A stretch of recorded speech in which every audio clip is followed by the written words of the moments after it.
On my son's 29th birthday, he looked me straight in the eye and said, "The best gift you could give me is to disappear from my life forever." I didn't argue. I didn't even ask why.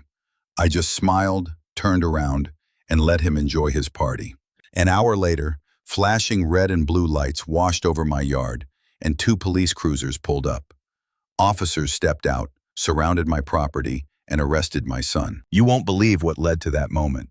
Don't forget to subscribe to the channel and comment where you're watching from. The chocolate cake in my left hand wobbled as I reached for the back door handle.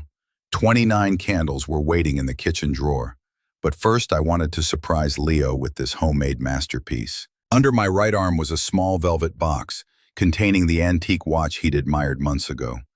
A gift that had been passed down from my father. It wasn't just a watch. It was one of the few things my father left me when he passed away. A sturdy gold-cased piece with a face worn smooth at the edges, still keeping perfect time after half a century. I'd had it cleaned, the band replaced with soft brown leather. I imagined Leo wearing it at job interviews, maybe at his wedding one day. Through the sliding glass door, the April evening light poured in, soft and gold, painting the living room with long shadows. I could hear the chatter outside, the easy rhythm of voices that didn't expect to be overheard. The smell of grilled burgers drifted in with the faint tang of cigarette smoke. I shifted the cake, trying not to smudge the lettering I'd piped earlier. "Happy 29th, Leo." My palms were sweating, and I told myself it was just from carrying too much at once. Then Caleb's voice cut through, loud and carefree. "Man, your dad went all out. New sound system, top-shelf beer. You even got that catering crew for the appetizers." Leo's voice followed, smooth and dismissive, a tone I'd heard too often lately. "Yeah, well, he's trying to buy my affection, as usual. Thinks money fixes everything." The words landed like a hammer.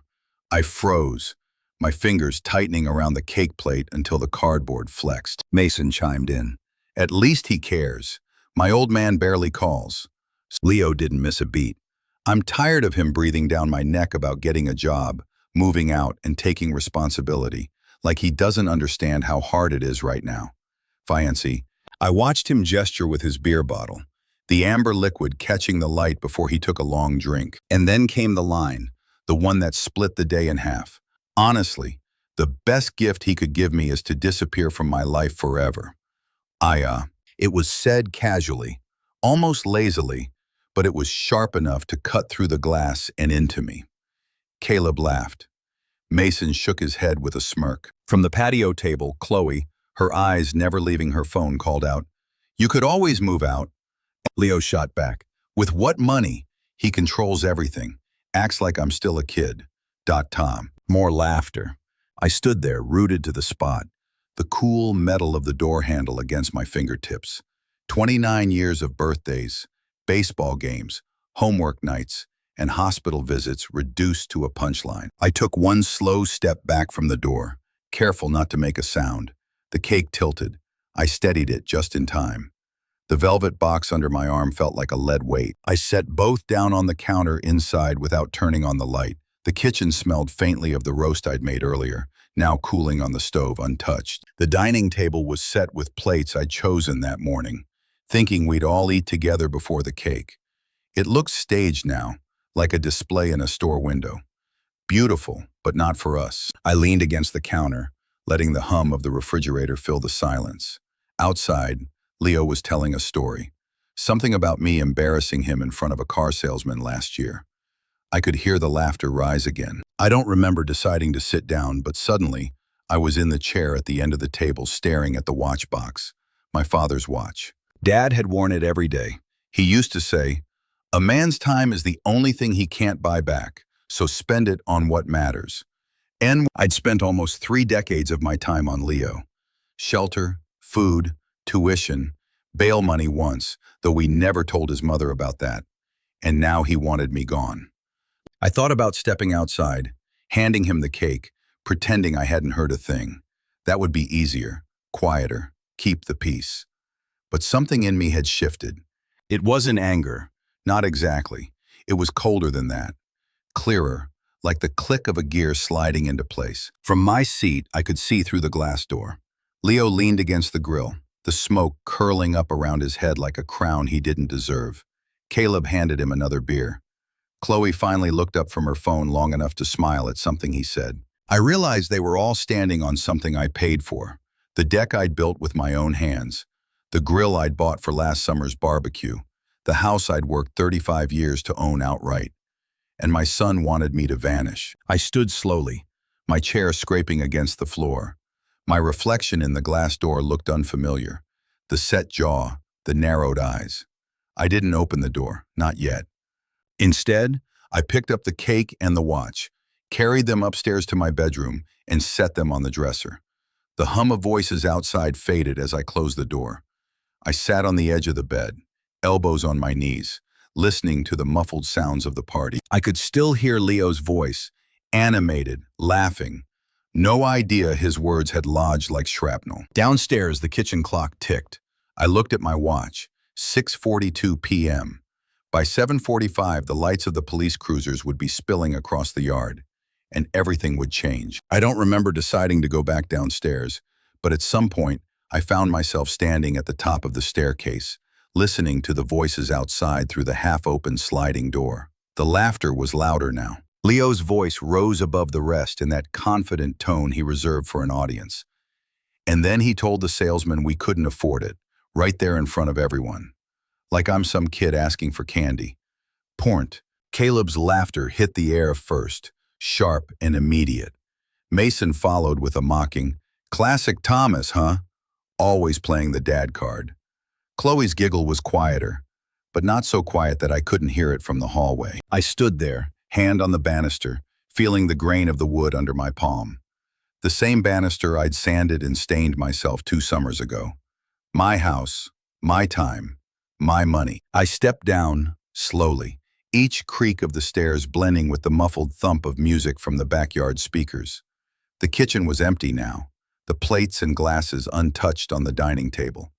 My roast sat on the stove cooling under the overhead light, ignored. Through the sliding glass door I saw them. Leo with a beer in one hand, flipping burgers with the other, like he owned the place. Caleb leaned in close, saying something that made him laugh so hard he nearly dropped the spatula. Mason was perched on the railing, boots on my freshly painted deck, talking to Chloe, who was still glued to her phone. I slid the door open. The sound of the party rushed in, along with the smell of smoke and beer. "Leo," I said loud enough to cut through the chatter. "Can we talk privately?" Impossible. He turned, casual, not a hint of concern on his face. "If it's about the grill, I'm keeping an eye on it." "It's not about the grill." A couple of heads turned. Chloe glanced up from her phone, eyebrows raised. Caleb took a slow sip of his beer, watching us. Leo shrugged, set the spatula down, and walked over. "All right, Dad.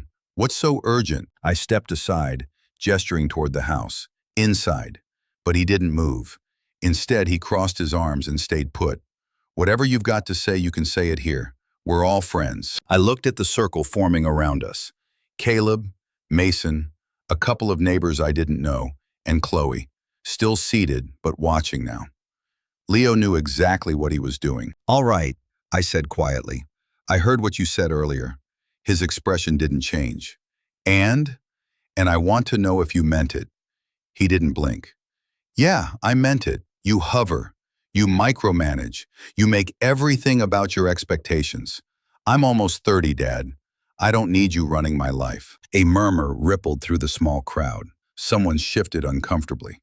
Caleb smirked. 29 years of effort distilled into a public indictment. "You live in my house," I said evenly. "Eat my food, drive my car, use my electricity, my internet, and you want me gone?" He shrugged. "I didn't ask you for any of that.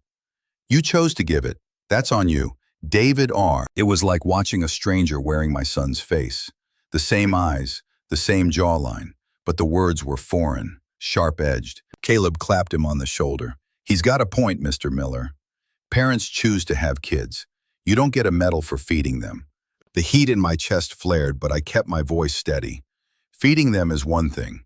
Paying for their entire life at 29 is another. Leo's smile was thin. "I'm sure you'll get over it. And when you finally do disappear, I'll miss the free rent for maybe a week. Then I'll figure something out." Chloe laughed. "You're terrible," she said, but her tone was the kind people use when they mean charming. I looked at each of them in turn, my son, his friends, his girlfriend, standing on a deck I'd built, drinking beer I'd bought, using a sound system I'd installed. Not one of them looked even mildly uncomfortable with what he'd said. That was the moment I knew this wasn't about one bad night. This was who Leo had become. The music still played, though lower now, as if even the speakers were waiting to see what I'd do. I felt every eye on me, waiting for me to snap, to shout, to make a scene they could talk about later. Instead, I stepped closer to Leo and said, "You want me gone? Be careful what you wish for." I turned, slid the door shut behind me, and left them to their laughter. Upstairs again, I sat on the edge of my bed, elbows on my knees, staring at the watchbox on the dresser. My father's voice echoed in my head. A man's time is the only thing he can't buy back. I'd wasted too much of mine trying to make Leo see me as more than a bank account. That ended tonight. Outside, the laughter swelled again. It was the sound of people celebrating my irrelevance. I stood, opened the top drawer of my desk, and pulled out a thin folder. A property deed, insurance paperwork, and utility bills, all in my name. Solid, unshakable. By the time the police lights flashed across my yard an hour later, the decision would already be made. The knock on the front door came at 7:43 p.m., 2 minutes earlier than I'd expected. Through the front window, I saw the cruisers angled in my driveway, red and blue strobes washing over the siding. I opened the door for Officer Evans and Officer Diaz. Both nodded politely. "Evening, sir. You called about trespassers." "Yes," I said, stepping aside. "They're in the backyard." As we walked through the house, the thump of bass from the speakers carried into the kitchen. The officers exchanged a glance but said nothing. When we stepped outside, the music stopped mid-beat. Conversations cut off. Leo turned from the grill, confusion sliding quickly into defiance. "What the hell is this?" he demanded. "This," I said, "is me granting your birthday wish." Officer Evans's voice was calm, professional. "Ladies and gentlemen, the property owner has asked that everyone leave. If you do not, you will be trespassing." Caleb stepped forward, puffed up. "Come on, man. It's his birthday. We're not hurting anyone." Officer Diaz didn't flinch. "Not the point. You've been asked to leave. That's the law." Leo looked at me, eyes narrowing. "You're doing this in front of everyone?" "Yes," I said, "in front of everyone." "Masto." For a moment, no one moved. Then Chloe stood, muttering something about not wanting trouble. She slipped past the officers and into the house. Mason followed. Two neighbors I didn't recognize exchanged a look and headed for the side gate. But Leo didn't move. "Your choice," Officer Evans said evenly. "But if you stay, we'll have to escort you out." Leo's jaw clenched. "Fine," he said finally, grabbing his jacket from the railing. "Enjoy your empty house, old man." He brushed past me, the smell of beer and smoke trailing after him. Back inside, I watched from the living room window as the last of them left. The yard was littered with plastic cups, paper plates, and half-eaten food. The grill still smoked. The sound system sat silent. For the first time in years, the house was quiet. And in that quiet, I realized something. Tonight wasn't the first step of my plan. It was the middle. The first step had been years ago. Every time I'd let something slide, every time I'd chosen silence over confrontation. Tonight was just me deciding to stop. I locked the sliding door, turned off the porch light, and went upstairs. The watch was still on the dresser. I picked it up, felt the weight of it in my palm, and slipped it back into its box. Leo had told me to disappear. I was going to do exactly that, but not in the way he thought. The night after the party was the kind of quiet that felt wrong. Not peaceful, just empty. The smell of smoke from the grill still hung faintly in the air, mingling with the tang of spilled beer. The deck boards were sticky under my shoes when I stepped outside to close the lid on the grill. Plastic cups were tipped over in the grass like casualties from some small, careless war. I stood there for a while, hands in my pockets, looking at the place where Leo had been holding court hours earlier. My son, in my backyard, surrounded by people who thought nothing of watching him strip his father's dignity away in public. I'd been called a lot of things in my life: stubborn, overprepared, too methodical. But doormat had never been one of them. Until now. Inside, the house felt different, though nothing had changed. The roast was still in the pan on the stove. The dining table still had the plates I'd set that morning. The cake, untouched, sat under its clear plastic dome on the counter. The watch box was upstairs on my dresser, its brown leather strap catching a glint of light from the lamp. I poured myself a glass of water and sat at the kitchen table, the clock ticking loudly in the stillness. I wasn't replaying the insults. I'd already heard them enough times in my head to know they were permanent. What I was thinking about was the way Leo had smiled after saying them, like he believed he'd won something. That was the moment the engineer in me took over. I'd spent my career solving problems that seemed impossible until you broke them down into smaller pieces. This was no different. Step 1. Define the problem. Leo was 29, unemployed, living entirely on my dime. He had no savings, no rent history, and no credit to speak of. His only real asset was the assumption that I would never cut him off. Step 2. Define the objective. Teach him that my support was not a permanent condition, and do it in a way that was clean, legal, and final. Step 3. Identify constraints. I couldn't physically force him out without a legal process. Anything emotional, shouting, arguing, he would twist into me being the bad guy. He needed to see the consequences as his own doing. Step 4. Leverage timing. The arrest had been a gift. 14 days in county jail meant 14 days where he couldn't interfere with anything I did. 14 days of a completely vacant house. 14 days to dismantle the life he took for granted. I went upstairs, pulled the thin file folder from my desk, and laid it open on the bed. Deed to the house, property tax statements, homeowner's insurance policy, bank statements showing every utility, every repair, every grocery run. If Leo wanted me gone from his life, he was going to get exactly that. And when I was gone, so was the roof over his head. I slept that night with the file still open beside me. The next morning, the sunlight came through the blinds in long stripes, hitting the watch box on the dresser. I picked it up, turned it over in my hands. My father's voice came back to me. A man's time is the only thing he can't buy back. I'd given Leo enough of mine. Coffee brewed in the kitchen, the sound sharp in the silence. No footsteps overhead, no door slamming, no television blaring at 10 a.m. It was almost disorienting. I sat at the table with my coffee and started making a list. 1. Contact a real estate agent. 2. Set a fast timeline. 3. Move only what I need. 4. Leave no forwarding address. It was a clean plan. By mid-morning, I was online, scrolling through local agents. That's when I found Sharon Wells. Sharp suit in her headshot, 5-star reviews from clients who mentioned words I liked. Efficient, discreet, results. I called her office. She answered on the second ring. Mr. Miller, you're looking to sell? Yes, quickly. Her tone shifted slightly, the way a professional's does when they sense urgency and commission. How quickly? Within a week. That's ambitious, but not impossible. Tell me about the property. I gave her the basics. 3-bedroom, 2-bath, updated kitchen, hardwood floors, detached garage, well-maintained. She asked about my motivation for selling. I gave her the shortest version possible. Life change. Time to move on. Top. We arranged for her to see the house that afternoon. While I waited, I started on step 5. Inventory and extraction. If I couldn't carry it in my car in one trip, I didn't need it. I pulled 3 suitcases from the closet, laid them open on the bed, and began folding the clothes I wore. Tools I valued went into a small lockbox, personal papers into a briefcase. By the time Sharon arrived, the master bedroom looked like someone was in the middle of packing for a long trip, which, in a way, I was. She walked through the house with her phone out, snapping photos, making notes.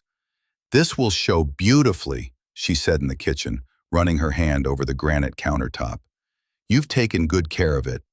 "I have," I said, "but it's time for someone else to enjoy it." She gave me the market rundown, comparable sales, and current buyer demand. If we list at $845,000, I expect strong interest. Cash buyers are moving fast right now. I'll agree to $850,000, and if we close in 7 days, I'll add $5,000 to your commission. Her eyebrows lifted. Consider me motivated. We signed the paperwork at my dining table, the same table I'd set for Leo's birthday dinner just 24 hours earlier. That night, I stood at the upstairs window, looking out at the street. The house was dark, except for my bedroom lamp. Across the way, Mr. Davis was bringing in his recycling bins. Mr. Davis and I had been neighbors for nearly 20 years. He was steady, private, the kind of man you could borrow a ladder from and know it would be returned in the same condition. I knew if I asked him to keep an eye on the place for a couple of nights, he wouldn't pry. I'd need that soon. 2 days later, Sharon called. We've got a serious cash offer. Full asking price, no contingencies. Closing date in 5 days. Perfect. Leo would be released in 6. That meant by the time he came home, the deed would already have changed hands. I accepted the offer on the spot. In the days that followed, I worked methodically. Changed my mailing address to a P.O. box. Closed the joint cell phone plan Leo had been on since college. Canceled utilities effective the day after closing. The rest of the time, I packed. Not the way you pack for a move. No boxes labeled kitchen or bedroom. Just the essentials.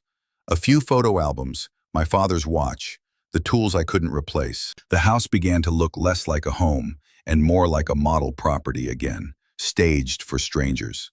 Which was fitting. On the 4th day, I drove to the county jail, not to visit, just to confirm the release time. The desk sergeant told me, Miller, Leo, release scheduled for 9 a.m. on the 14th. I thanked him, turned, and walked out. There was nothing I needed to say to Leo face to face. The note I was planning would do all the talking. Back home, I sat at the kitchen table with a sheet of plain stationery. No letterhead, no frills. I wrote slowly, carefully fitting the words into exactly 2 sentences. Leo, you said the best gift I could give you was to disappear from your life. I'm granting that wish. The house has been sold. I'll be unreachable. Enjoy the independence you've always wanted. I signed it simply Dad. I folded the paper, slipped it into an envelope, and wrote his name in block letters across the front. The plan was simple. The new owners would hand it to him when he showed up. The morning of the closing, I walked through each room one last time. The living room where Leo had opened Christmas presents as a boy.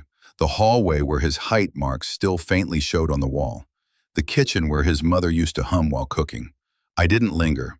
By 10 a.m., the house belonged to David and Isabella Martinez. They arrived with their 2 children and a moving truck, smiling, excited. David shook my hand firmly. Isabella thanked me for leaving the place in such good condition. I have one favor to ask, I said, handing her the envelope. If a man named Leo shows up here in a few days, give him this, please. She nodded without hesitation. Of course. Mitch, that afternoon I wheeled my suitcases next door to Mr. Davis's house. He opened the door with a curious look. Can I crash here for a couple of days? I asked. Sure, he said, stepping aside. Everything okay? Everything's fine, I said. Just between houses. He didn't push. That was Mr. Davis's way. From his upstairs guest room, I had a perfect view of my former driveway. In the morning, when Leo came home, I'd be able to watch everything without being seen. It wasn't about cruelty. It was about seeing the lesson land. And it would. You remember the lights I mentioned, the red and blue washing over the yard like a storm tide. Here's what happened that night. The part my mind kept replaying while I packed, signed papers, and set the rest of the plan in motion. After I slid the door shut and left Leo to his audience, after the officers asked people to leave, the backyard thinned fast. Beer bottles were gathered in nervous hands. Jokes turned to awkward coughs, and Chloe, being practical when it counted for her, ducked into the house and out the front door without a goodbye. Caleb and Mason lingered just long enough to prove a point to no one. Then they were gone too. In 5 minutes, the music was off. The grill sputtered alone, and the night air carried only the sizzle of fat cooling on steel and the distant hum of the freeway. Leo brushed past me when he finally moved, jacket half on, beer still in his hand like a prop he couldn't set down. "Enjoy your empty house, old man," he said. There was no anger in it, not even contempt, just a kind of polished indifference. The tone of someone who believed he'd scored a point he'd always be proud of. He turned up the collar of his jacket, cut across the lawn, and disappeared through the side gate. The house inhaled. I could feel it. The quiet was so complete, it seemed alive, like the place had been waiting years for the moment it could be entirely itself again.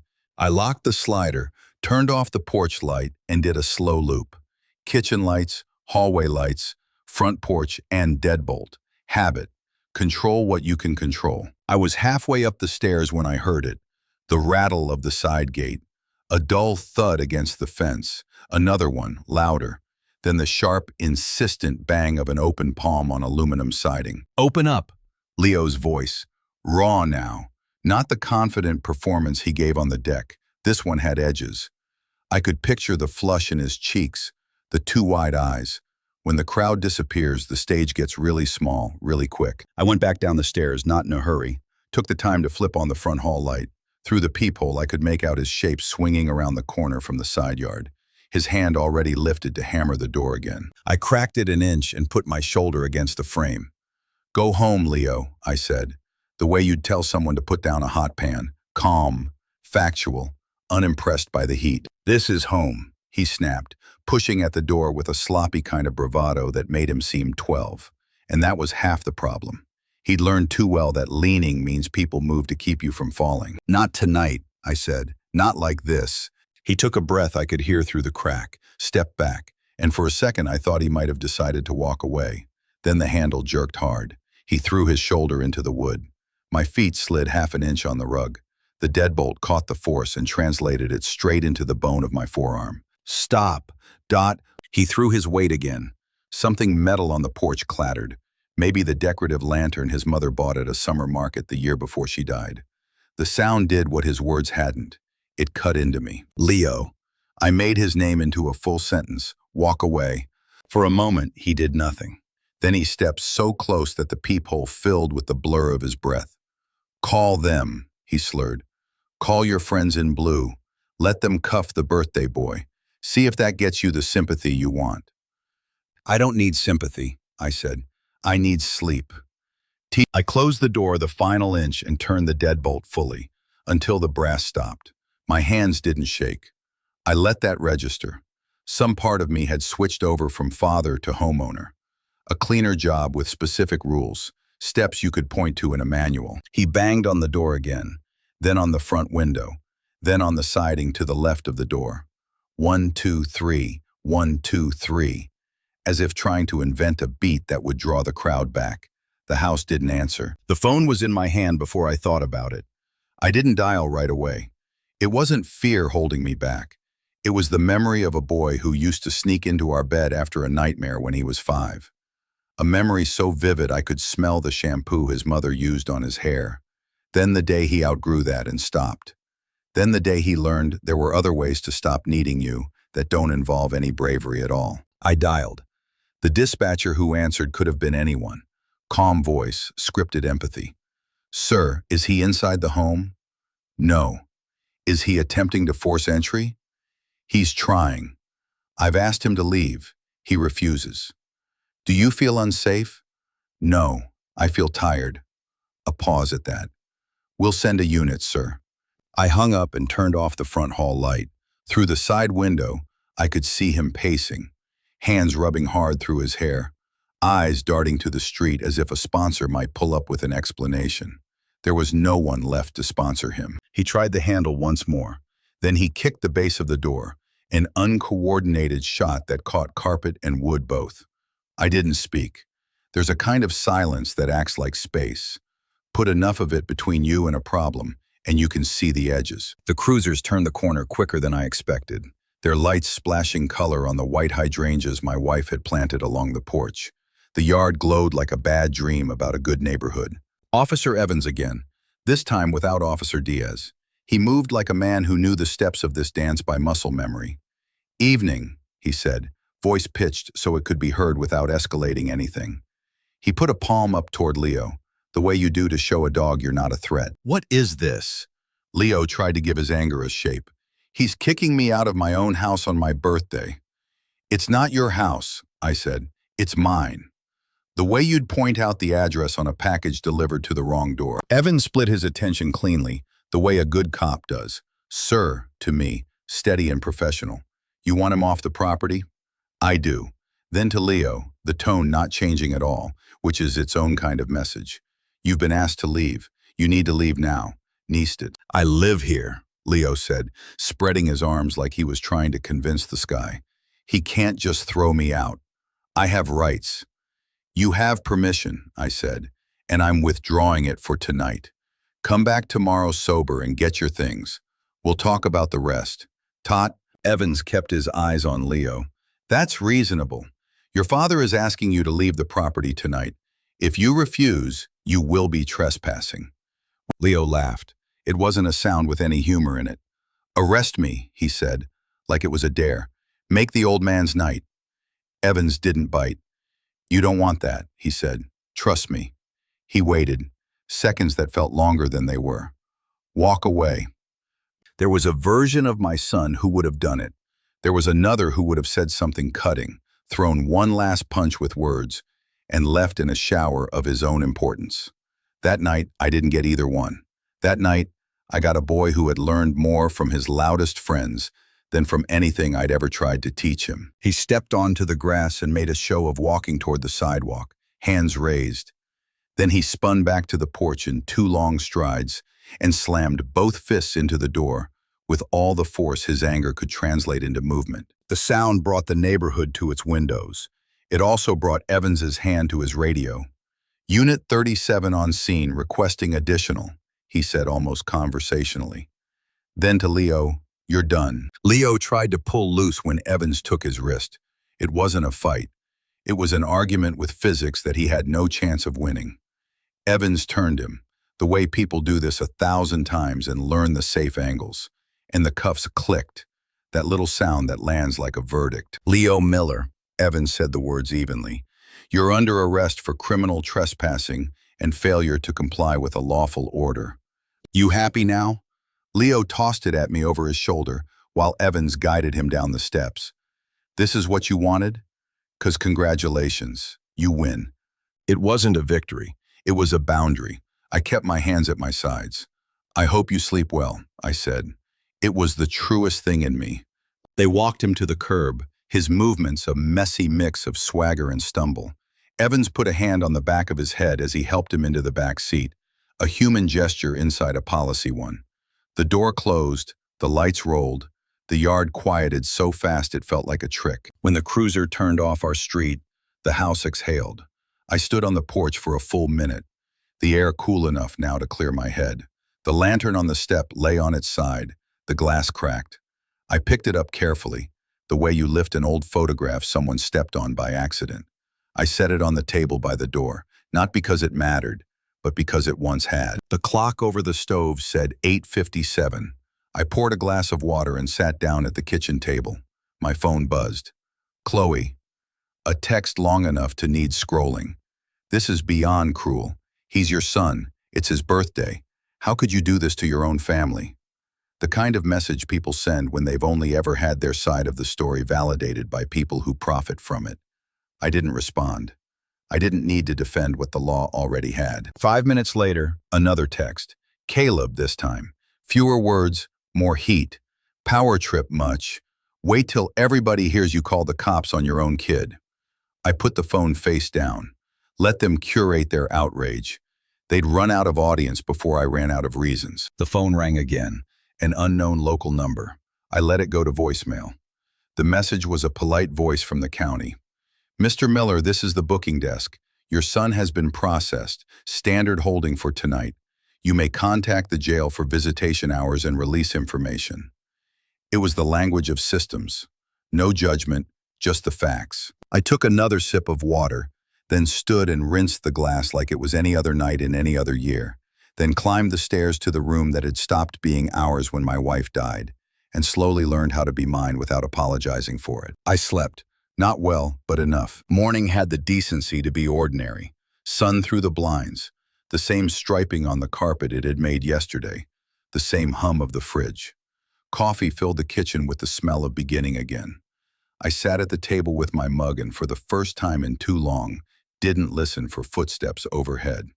Didn't brace for some complaint about the internet speed, the fridge contents, the thermostat setting. The silence wasn't empty now. It was neutral. That's where good work begins. At 9:15, I called the jail and asked the questions the voicemail had taught me to ask. The woman on the other end had a voice like a well-worn pencil.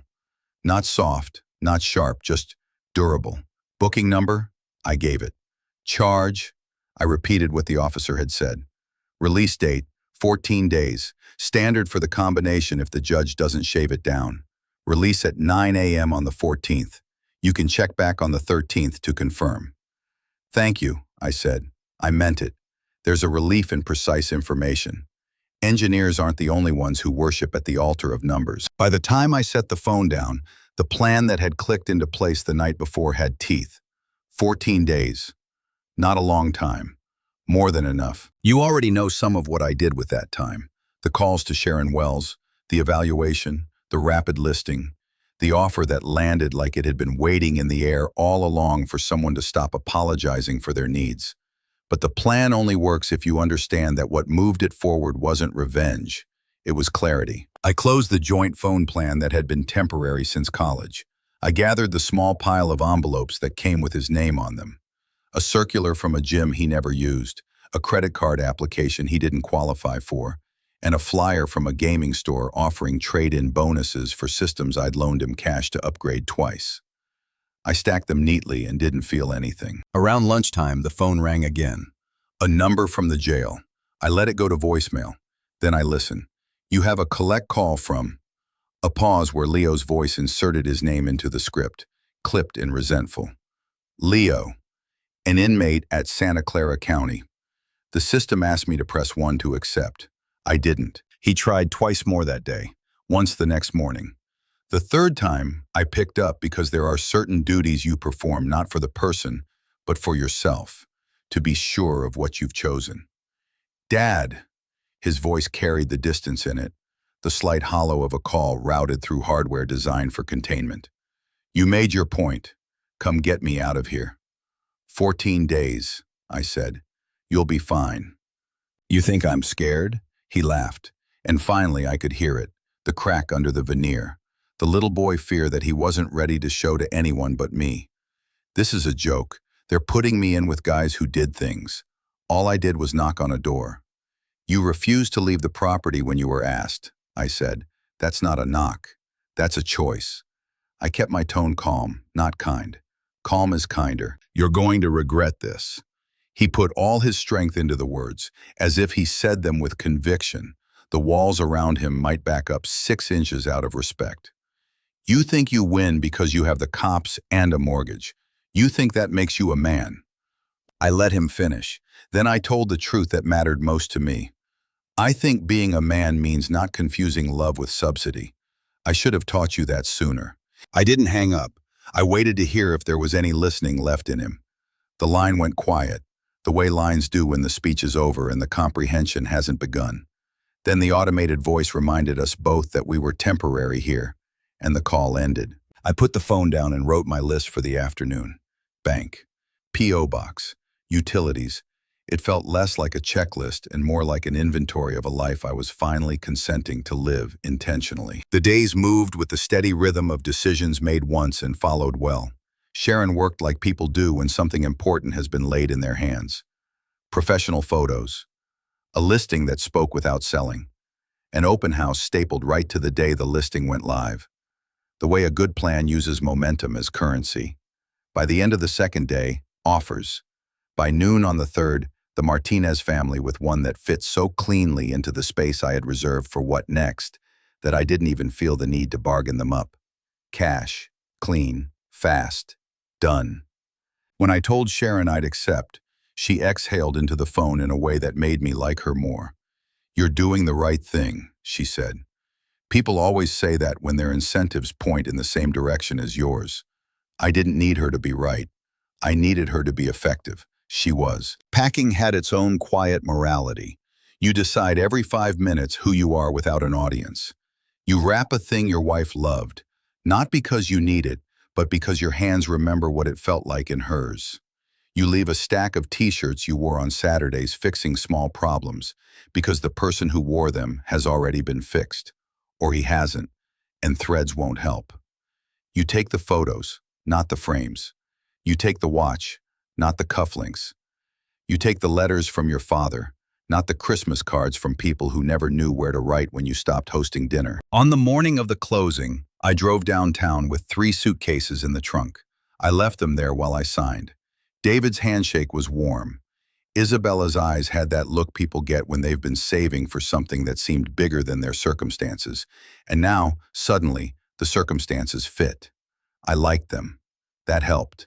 When I walked back into my, there, kitchen with the keys warm in David's palm, and my name typed and notarized on a line that used to represent responsibility and now represented freedom, the house was the same and not mine at all. It didn't hurt. It didn't soothe. It just told the truth. "Can I ask you for one favor?" I said, and handed Isabella the envelope with LEO in block letters across the front. She slipped it into a drawer and tapped it twice with the casual solemnity of someone taking custody of a small but important thing. I took the suitcases next door and knocked on Mr. Davis's door. He opened it the way he always did, a quarter smile, eyes kind, voice quiet, as if volume were an extravagant thing best saved for emergencies. "Guest room's ready," he said before I asked. I nodded and rolled my life through his foyer, as if it had always been that simple. He didn't ask questions. The world is built by men who don't ask when it doesn't help. From Mr. Davis's upstairs window, I could see the Martinez kids chasing each other across the lawn that used to be Leo's soccer field when he was 8. David carried a box labeled kitchen plates. Isabella stood in the doorway with her hands pressed to her cheeks, the way people hold in both joy and a little fear that joy invites the opposite. I watched them for 10 minutes, which felt like a small blessing I hadn't expected to receive. That night, the house next door, my old house, glowed a different kind of light. Not better, not worse. The kind that comes from a family being exactly where they're supposed to be. I lay on the guest bed, listening to the soft noise of Mr. Davis's dishwasher, and felt something unclench in a place I hadn't even noticed was tight. 2 nights passed like that. I didn't sleep long, but I slept in clean lines, the kind you draw with a pencil and a ruler after too many sketches done by hand. On the 3rd morning, a voicemail blinked on my phone. It was from a number I didn't recognize. The voice, softer than the one I'd come to expect, was Chloe's. "Mr. Miller, Thomas, I wanted to say I didn't know it would go that far. I didn't mean for it to. He's scared. He won't say it like that, but he is. I don't know what to do with him when he's like this." She paused. "Anyway, I know you did what you had to do. I'm sorry." And then the beep, and the little icon on the screen that means closure technology can't deliver but keeps trying to sell. I didn't call her back. Not because I was angry, but because apologies handed from one proxy to another always arrive with the wrong postage. The day before Leo's release, I walked the long way around the block and let myself feel the distance in feet. The jacarandas on the corner were shedding purple, like someone had decided the street needed a softer carpet. I passed the old bakery and bought a coffee I didn't need, and a cinnamon bun I didn't finish. I let the sugar sit on my tongue until it dissolved, and didn't chase it with anything. I looked at the people stopped at the light and wondered how many of them had ever been asked to disappear from someone's life by someone they had made possible. Back in Mr. Davis's guest room, I folded the same 3 shirts I'd unfolded there 2 days earlier. I put the watch back in its box and then took it out again, because that's how memory is. The note to Leo sat in Isabella's kitchen drawer, right where it needed to be. The end of one story and the beginning of his version of another. That night, Mr. Davis knocked once and opened the door the rest of the way. He handed me a glass of water because he knows alcohol makes a kind of sense in stories like this, and none in the lives of the people who survive them. "Big day tomorrow," he said. "For him," I said. "For you too," he said, and let that sit, not like a challenge, but like a chair. In the morning, I set my alarm for 8:45 and was awake at 6:10. The air through the cracked window smelled like cut grass and mail glue, and the faintest hint of someone's breakfast burning. Cars moved like thoughts, quick, then stopping, then quick again. At 8:55, I stood by the window and put my palms on the sill, and for the first time in months, didn't feel like I was bracing for impact. I was watching the weather roll in that I had predicted down to the minute. At 9:03, he turned the corner. He moved like someone walking back into a life. A little quick at first, then slower as the details failed to match expectations. The same tree, the same mailbox, the same front walk. Not the same voices, not the same door, not the same sense that the world had been frozen in amber while he handled his brief inconvenience. He reached for the key out of habit and did the little half juggle a man does when his hand finds his pocket empty of what it expects. He knocked. The sound traveled up to where I stood, steady and human. Isabella answered. I saw her shift from welcome to caution in one breath. David stepped into the frame behind her. I couldn't hear the words. I didn't need to. 30 seconds later, I saw the envelope in his hands. I saw him stare at the name written by me. I saw him read, the literal moment a person takes in meaning and decides whether to accept it. He read it again, then again. Then he sat down on the step with the envelope still in his fingers and the plastic jail bag at his feet and no audience at all. I didn't smile. I didn't cry. I didn't gloat. I breathed in a way I haven't in years, clean and without performing for anyone. You can call it revenge if you like. It wasn't. Not in the way people mean when they use the word like a spice to make a bad meal feel more interesting. This was a lesson and a line and a gift I should have given both of us years ago. He stayed on the step for a full 5 minutes, then stood, folded the envelope carefully, gently, evenly, and walked away without looking up at the window where his father watched him finally meet a boundary no one could lift for him. I let him turn the corner, then sat on the edge of the bed and tied my shoes, because it was time to go buy gas and a map and put miles between the life I had found and the life I could live. But that, the road, the ocean, the keys sliding into a new lock in a town where nobody knew my name or his, that's another part of the story. For now, part 4 ends where the night with the lights always had to end, with a door I owned staying closed, a law I didn't write doing its work, and a house becoming a home for someone who wanted one. The rest will be waiting where the highway meets the water. 3 days went by without a call from Leo. I didn't expect one. Pride can build higher walls than any county jail. But small towns have their own surveillance systems. Not cameras, not microphones, just porches, routines, and the way people look up when a car they know too well slows where it no longer belongs. Mr. Davis saw him first. He was out on his porch with the same chipped mug he's used every morning for as long as I've known him, the kind with a hairline crack that never seems to spread. When I came out to water the strip of rosemary along his walkway, the least I could do for borrowing his guest room and half his peace, he said almost gently. He tried the door at 8 last night. I didn't need to ask whose door. The Martinez family. Mr. Davis's mouth tilted like a shrug. Polite voices, firm voices. He brought a bottle of wine, which would have played better if the Martinezes drank. I pictured it without effort. Leo standing on the porch of the house he once claimed as inevitable. David's shoulders a wall behind Isabella's careful kindness. No raised voices, no scenes, just a boundary held, which can bruise worse than shouting, because there's nothing to push against but yourself. I thought he might sleep out front like a protest, Mr. Davis added. He didn't. Pride doesn't like the morning. ... That line sat with me all day. I didn't call, not because I wanted him to stew, but because anything I said now would be heard through a filter labeled gloating. I needed him to meet this without my voice telling him how to feel about it.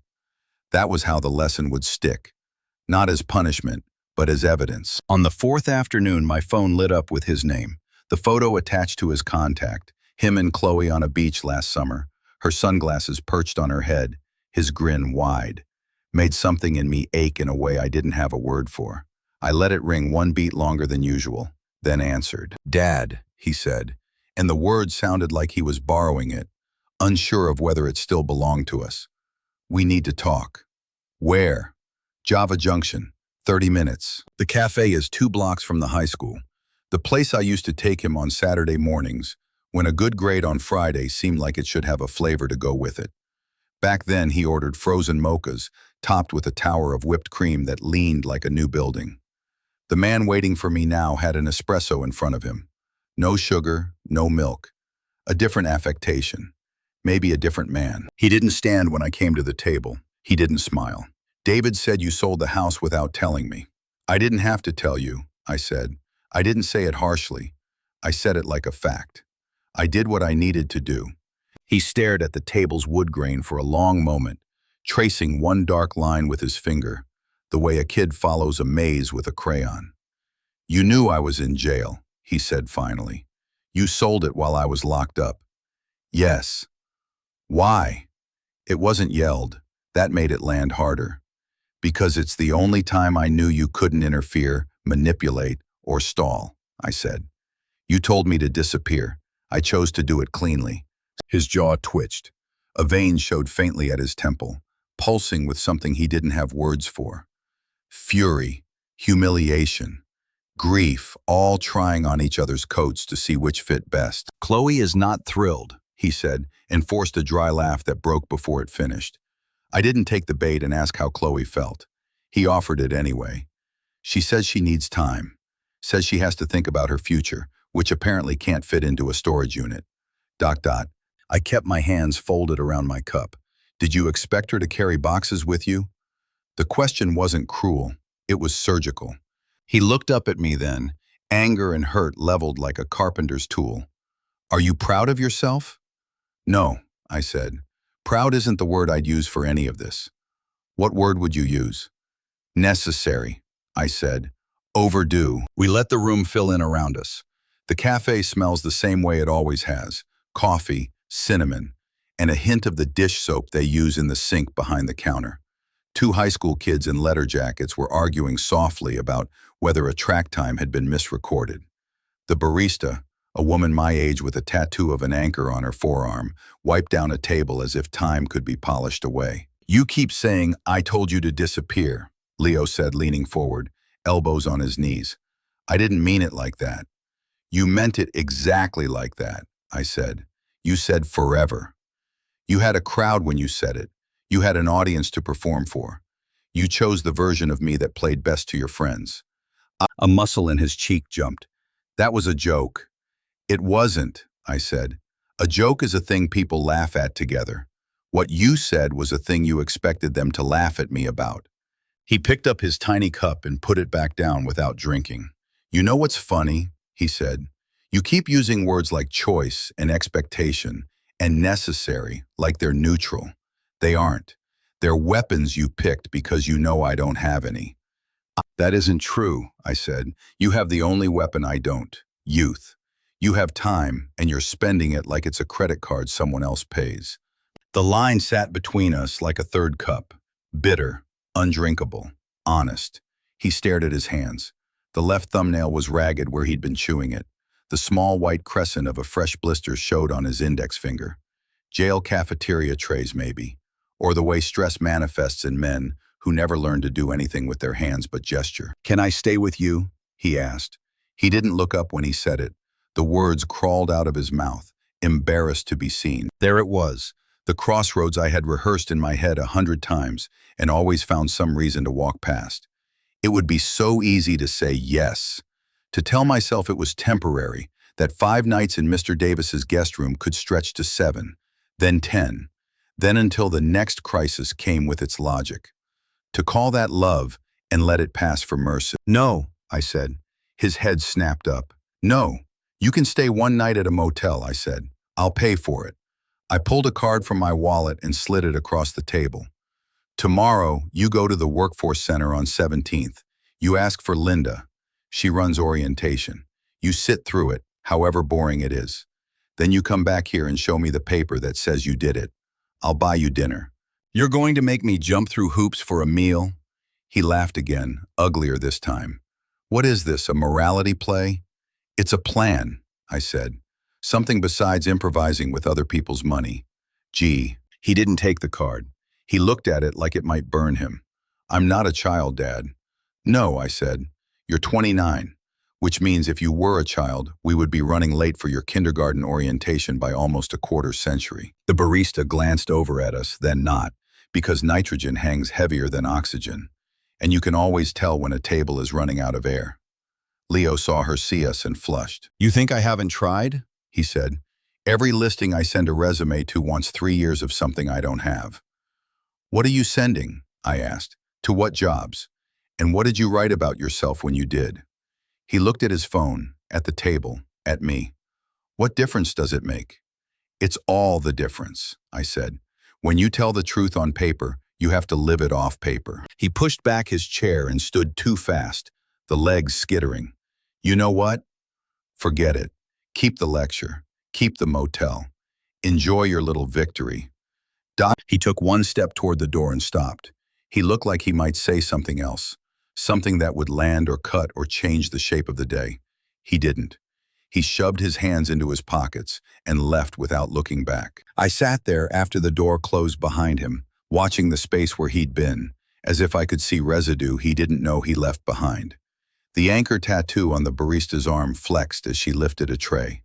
Anchors hold things in place. Sometimes they drown them. On my walk back to Mr. Davis's, my phone vibrated in my pocket, a text from a number I didn't recognize. Mr. Miller, this is Jessica, Chloe's friend. I thought you should know something. A beat. I don't want to be in the middle, but I also don't think you deserve to be blindsided. Another beat, then a photo attached. Chloe at a bar I knew by the neon sign, leaning into a man I didn't recognize, her smile not even aimed at the camera. The timestamp was 2 nights after Leo's release. I didn't feel triumph. I didn't even feel particularly surprised. Some truths resist being told until they find the angle that makes the telling look like a favor. Thank you, I texted back. Nothing more. Mr. Davis was on the porch when I turned the corner. How was coffee? He asked, the way you asked the weather to be specific. Complicated, I said. He held out a beer. I took it and held it without opening it. We sat in silence that felt like a bench instead of a wall. Across the way, David unloaded a box labeled kitchen glass, with a care that made me like him again. Isabella laughed at something one of the kids said, and the sound lifted, light enough to reach us without intruding. You know, Mr. Davis said after a while, you can't keep your kid from falling. Best case, you can make the ground honest. Honest ground, I said. I think that's what I've been building without having the courage to admit it. He nodded. Courage shows up late, still keeps the appointment. That night around 9 o'clock, my phone rang again. A voicemail this time, not a call I could pick up in time. Chloe's voice, softer than the text messages she used to send me when she needed me to unlock a door for a delivery because they'd be just 5 minutes late. Mr. Miller, Thomas, I didn't mean for any of it to get this far. He's scared. He'd never say it to you that way. I'm sorry for my part. She didn't ask me to call back. She didn't offer to help. She just put the apology into the world, where it could decide what to do with itself. I didn't return it. Apologies that pass through third parties come stapled to another agenda. I've made peace with the fact that not every sorry is mine to hear. The next day, I did what I've always done when worry is a fog. I made a list. The list didn't tell me how to fix my son.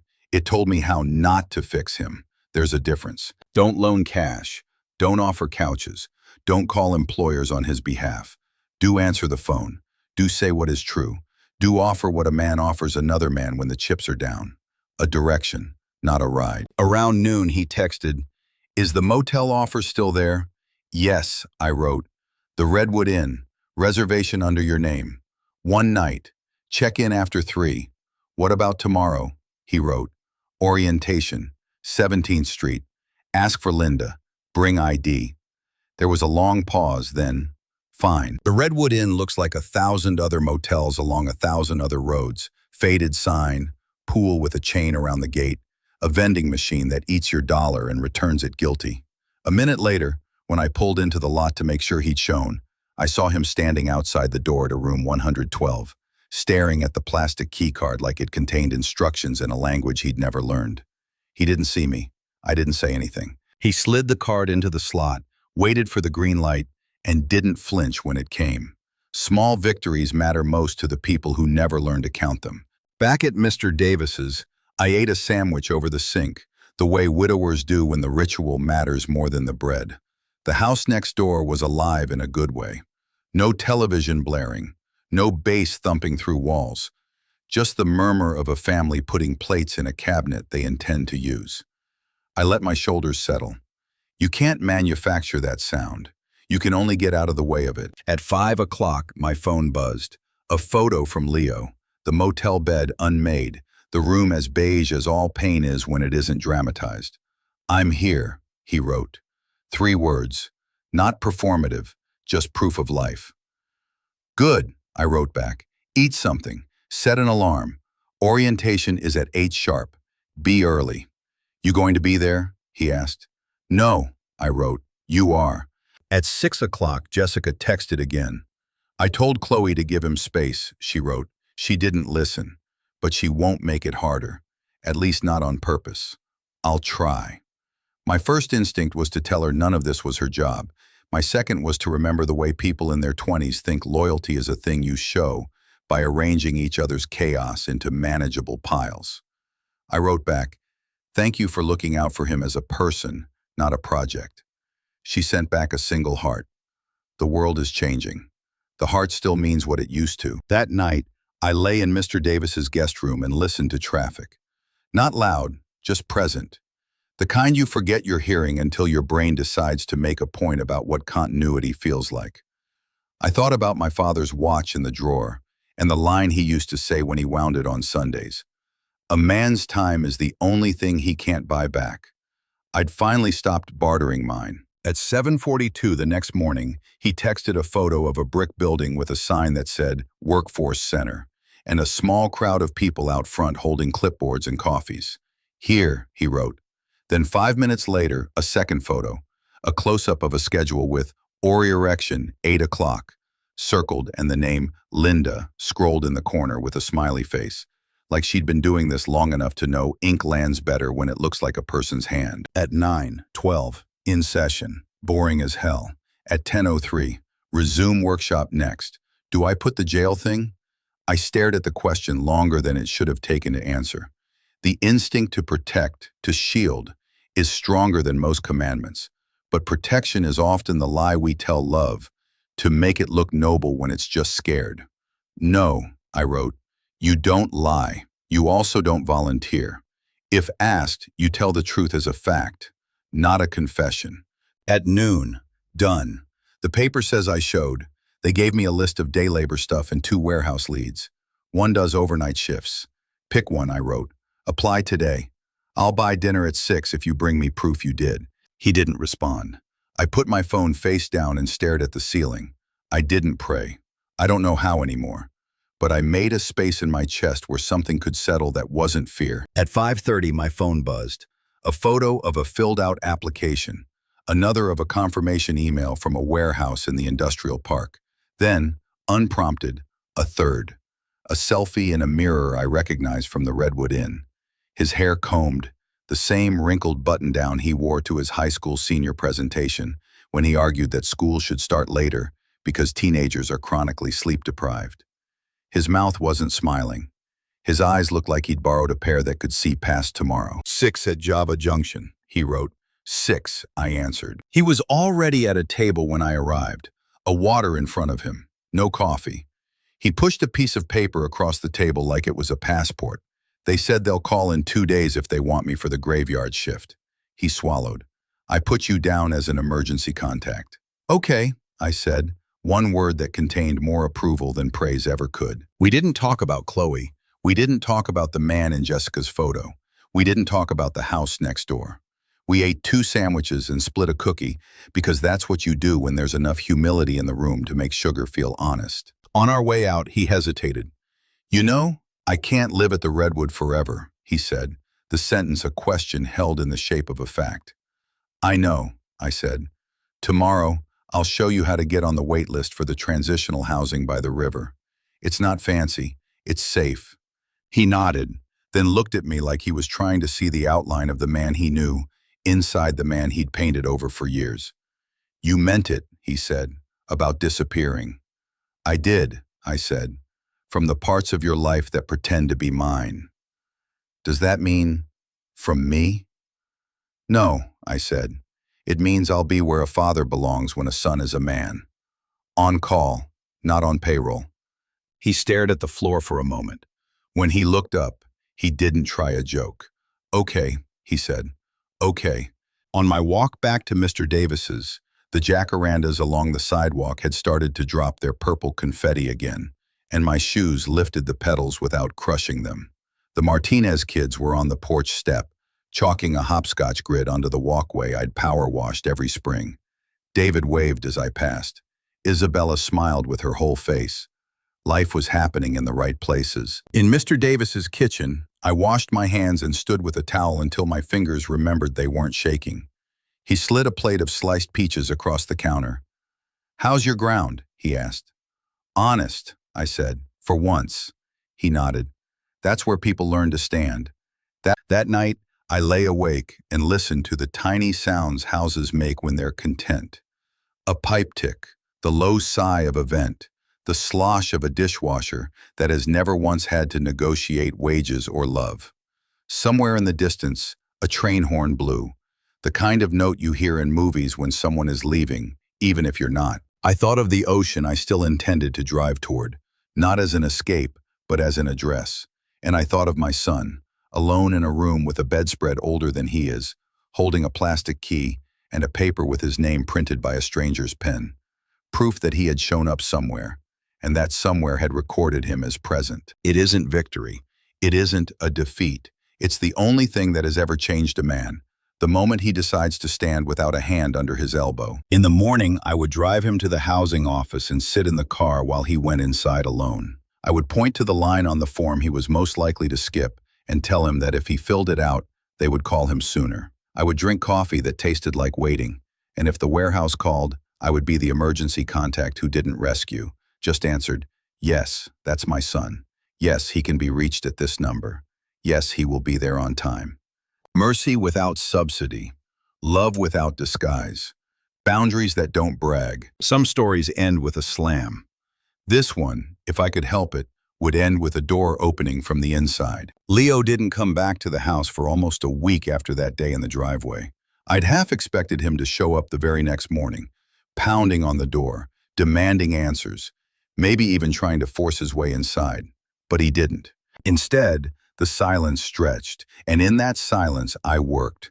Not the kind of work you do with your hands, hammering nails or mixing concrete like I'd done for 30 years. This was a quieter, sharper kind of work, the sort where every detail mattered, and one slip could cost you the entire plan. The house was gone from my hands now. The Martinez family had moved in and were settling well.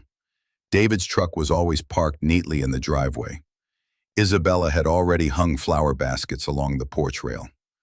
I drove past once or twice, not to gloat, but to make sure everything had transferred exactly as intended.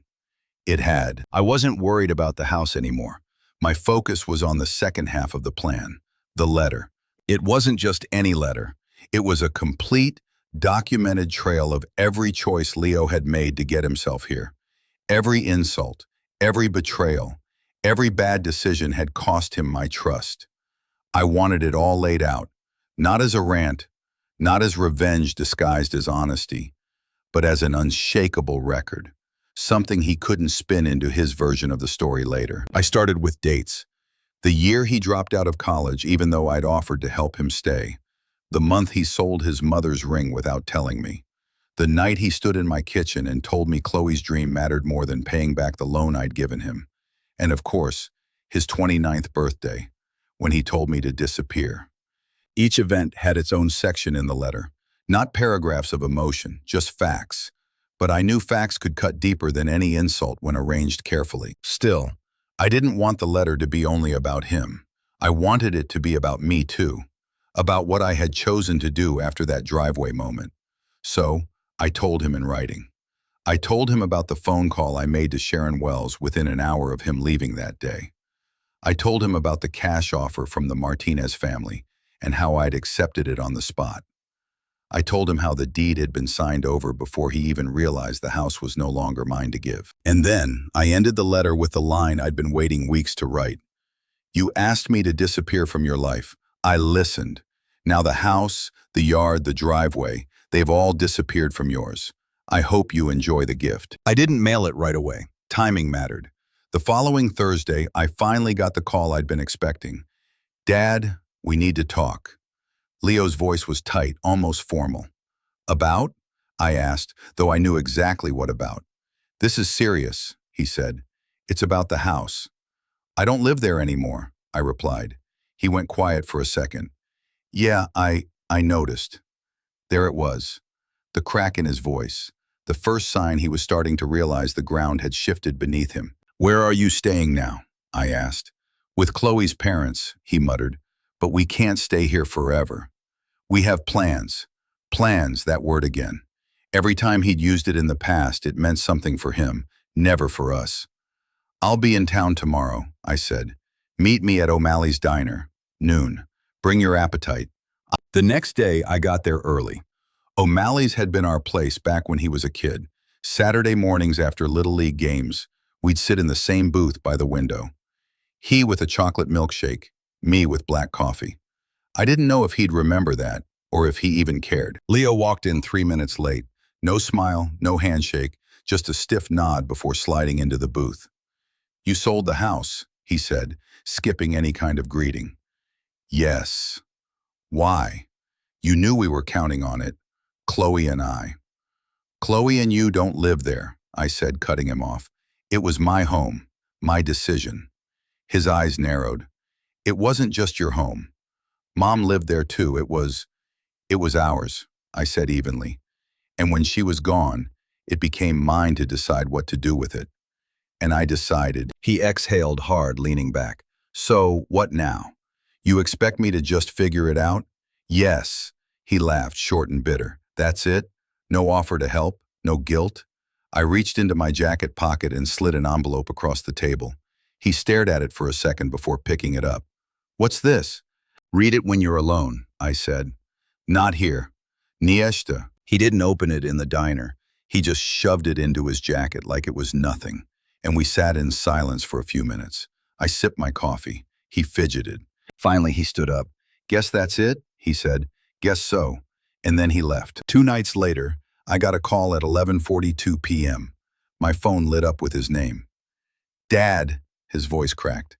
I read the letter, and there was a long pause on the other end. So long I thought he might have hung up. "It's all true," he said finally. "I know. I don't know what you want me to say." "You don't have to say anything," I told him. "Just don't lie to yourself about how we got here." He didn't respond right away. I could hear him breathing, slow and uneven. Then, almost in a whisper, "Chloe's thinking about leaving." "That's her choice," I said. Another pause. "I think I made a mistake." "Which one?" I asked. He didn't answer. That was the last time we spoke for nearly a month. In that month, I kept busy. I met with Sharon again, not to sell anything this time, but to set up a trust with the money from the sale. It wasn't for Leo. Not now. Maybe not ever. Instead, I put the trust in Noah's name, my grandson, Leo's son. He was only 6, but I wanted to make sure he'd have something one day that couldn't be taken from him by someone else's bad decisions. When I signed the paperwork, Sharon looked up from the folder. "You're sure about this?" "Yes," I said. "It's the only thing that makes sense." Tom. One Saturday afternoon, as I was sitting on the porch of my new place, smaller, quieter, just right for one person, a car pulled up. It was Leo, alone. He didn't get out right away, just sat there, engine running, staring at the steering wheel. Finally, he killed the engine and walked up the steps. "I got your letter back out," he said. "I've read it 5 times now." "Good," I said. "I still don't agree with everything," he added quickly, "but I understand why you did it." That was the closest thing to an apology I'd ever heard from him. We didn't fix everything that day. We didn't hug it out or make promises we couldn't keep. But as he left, I noticed he looked lighter. Like maybe, just maybe, he'd started to see the difference between losing something and letting it go. And me, I finally felt like the story was in my hands again. The first thing you learn when you stop rescuing someone is how loud the world is. The refrigerator hum is a bass note. The clock ticks like a metronome. A neighbor's sprinklers rattle to life. Cicadas rasp in the oak by Mr. Davis's porch. And somewhere, a screen door claps shut in a rhythm that sounds like a sentence ending. I lived inside that sound for a while and let it do what it does best. turn drama into weather. Leo texted me twice that week. The first was a photo of a paperclip schedule. Orientation, completed. Resume workshop, completed. Job search group, optional, penciled in with a question mark. The second came at 7:11 a.m. on a Tuesday. Warehouse called. Graveyard shift starts Thursday. There was no exclamation point. The lack of one felt like the first adult thing he'd done in years. Call me if they need your emergency contact to confirm anything, I wrote. They won't, he replied. And then, after a minute, but thanks. I put the phone down and realized my shoulders had dropped a half-inch. That afternoon, I ran into David in front of the old house. His house now. The corrected truth I kept repeating to myself until it fit without rubbing. He was adjusting the mower height, testing the blade with two careful fingers, the way men who respect machines do. You did right, he said, not looking up. For who? I asked. For the house, he said, and then he met my eyes. And for the man. He didn't have to say which one he meant. Isabella stepped out with a dish towel in her hands, the kind of prop domestic peace likes to carry. He came by again, she said, her voice polite but not stiff. Your son. He asked if he could see the backyard one last time. I told him no, David said. But he asked nicely this time, Isabella added. He said, please. Thank you, I said. For what? She asked, genuinely puzzled. For telling me the way you just did, I said. That's a better report card than any I've seen in years. She smiled at that, a full-face smile you can feel in your ribs. We will keep the hydrangeas, she said, nodding toward the white flowers along the porch rail. Your wife's? Yes, I said. The word was a knot that loosened something inside it as it went by. 2 nights later, at 11:19 p.m., my phone vibrated. A number I didn't recognize with the warehouse's prefix. Mr. Miller? Yes. This is Leah in dispatch over at Pacific Freight. Your son put you down as an emergency contact.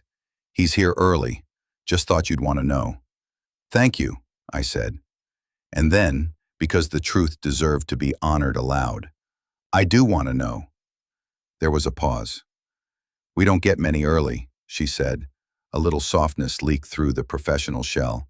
Thought it was worth calling once to let a parent hear good news. I slept until 4:30 without waking. It felt like swallowing sunlight. By Friday, the calluses had started at the base of Leo's fingers again. The honest kind, not the hard shell that a constant smirk puts on a face. He texted me a photo of his palm. The skin reddened and bubbled where a handle had rubbed wrong. What do I do about this? He wrote. Neoprene gloves with a leather palm, I wrote. Harbor Supply on 12th. Buy 2 pairs. Rotate them. Let your hands learn the work without ripping them open every night. Thanks. Eat protein before you go in, I added. Not sugar. Nuts, eggs, canned tuna if you have to. And water. You'll feel stupid carrying a big bottle. Feel stupid and hydrated. 3 dots pulsed. Stopped. Started again. Okay, he didn't ask for money. I didn't offer it. Love can hand a man a tool without also handing him your wallet. Saturday morning, I walked to the farmer's market and let the ordinary joy of people who have nothing to do with you wash over me. Stalled conversations, arguments about peaches with the sincerity usually reserved for politics. A kid crying over a dropped croissant with a grief so pure it made 3 strangers bend down at once to try to fix the unfixable. I bought tomatoes I didn't need and bread I wouldn't finish. On my way home, my phone buzzed. She left, the text said. No name attached, no pronoun clarified. It didn't need one. Chloe moved out. A minute later, says she needs stability, says I can't give it to her. I stopped under a jacaranda and let the shade do its job. Purple flecks marked the sidewalk like confetti after a parade no one wanted to clean up.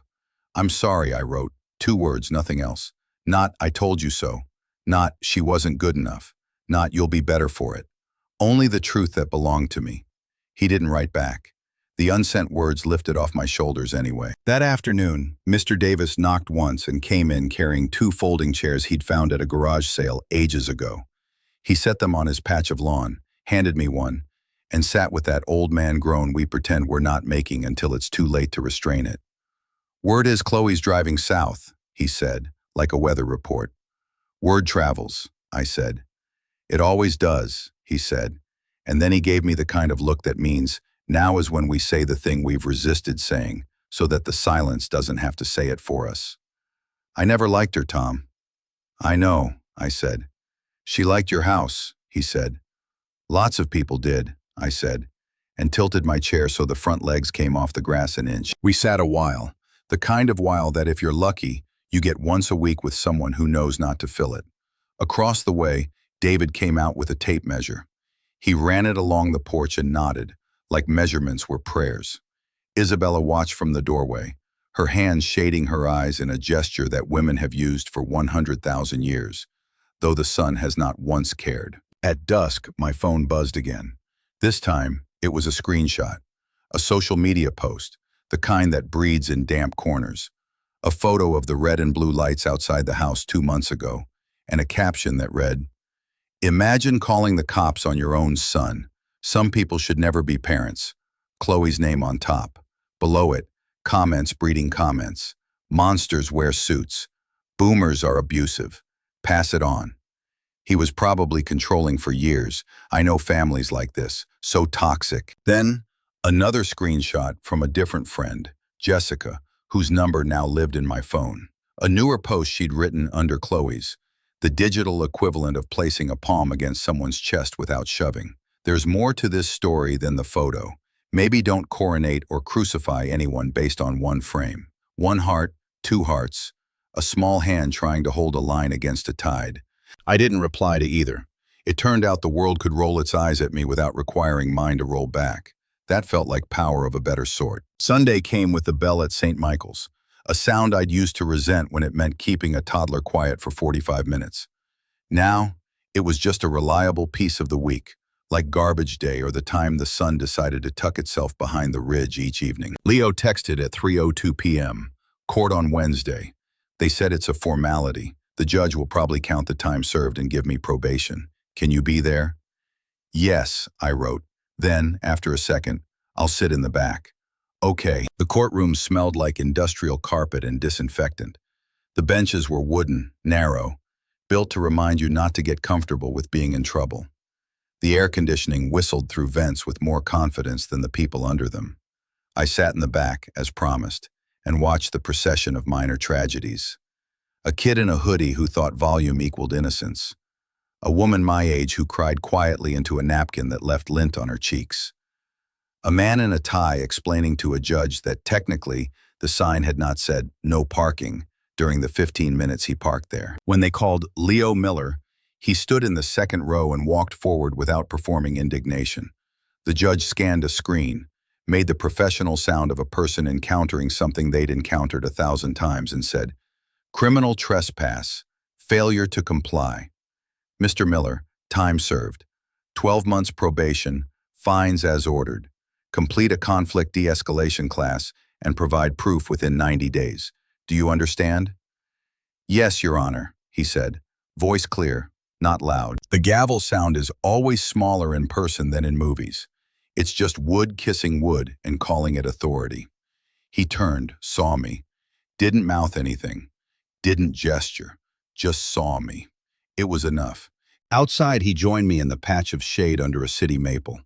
"Thanks for coming," he said. "You asked," I said. "Men should get what they asked for once in a while, to learn how to be careful with it." He half smiled, an expression built out of humility and a little pride he could keep without needing to perform it. "I have the class schedule," he said.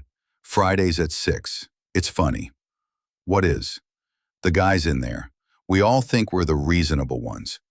"You might be," I said, "just not the only one."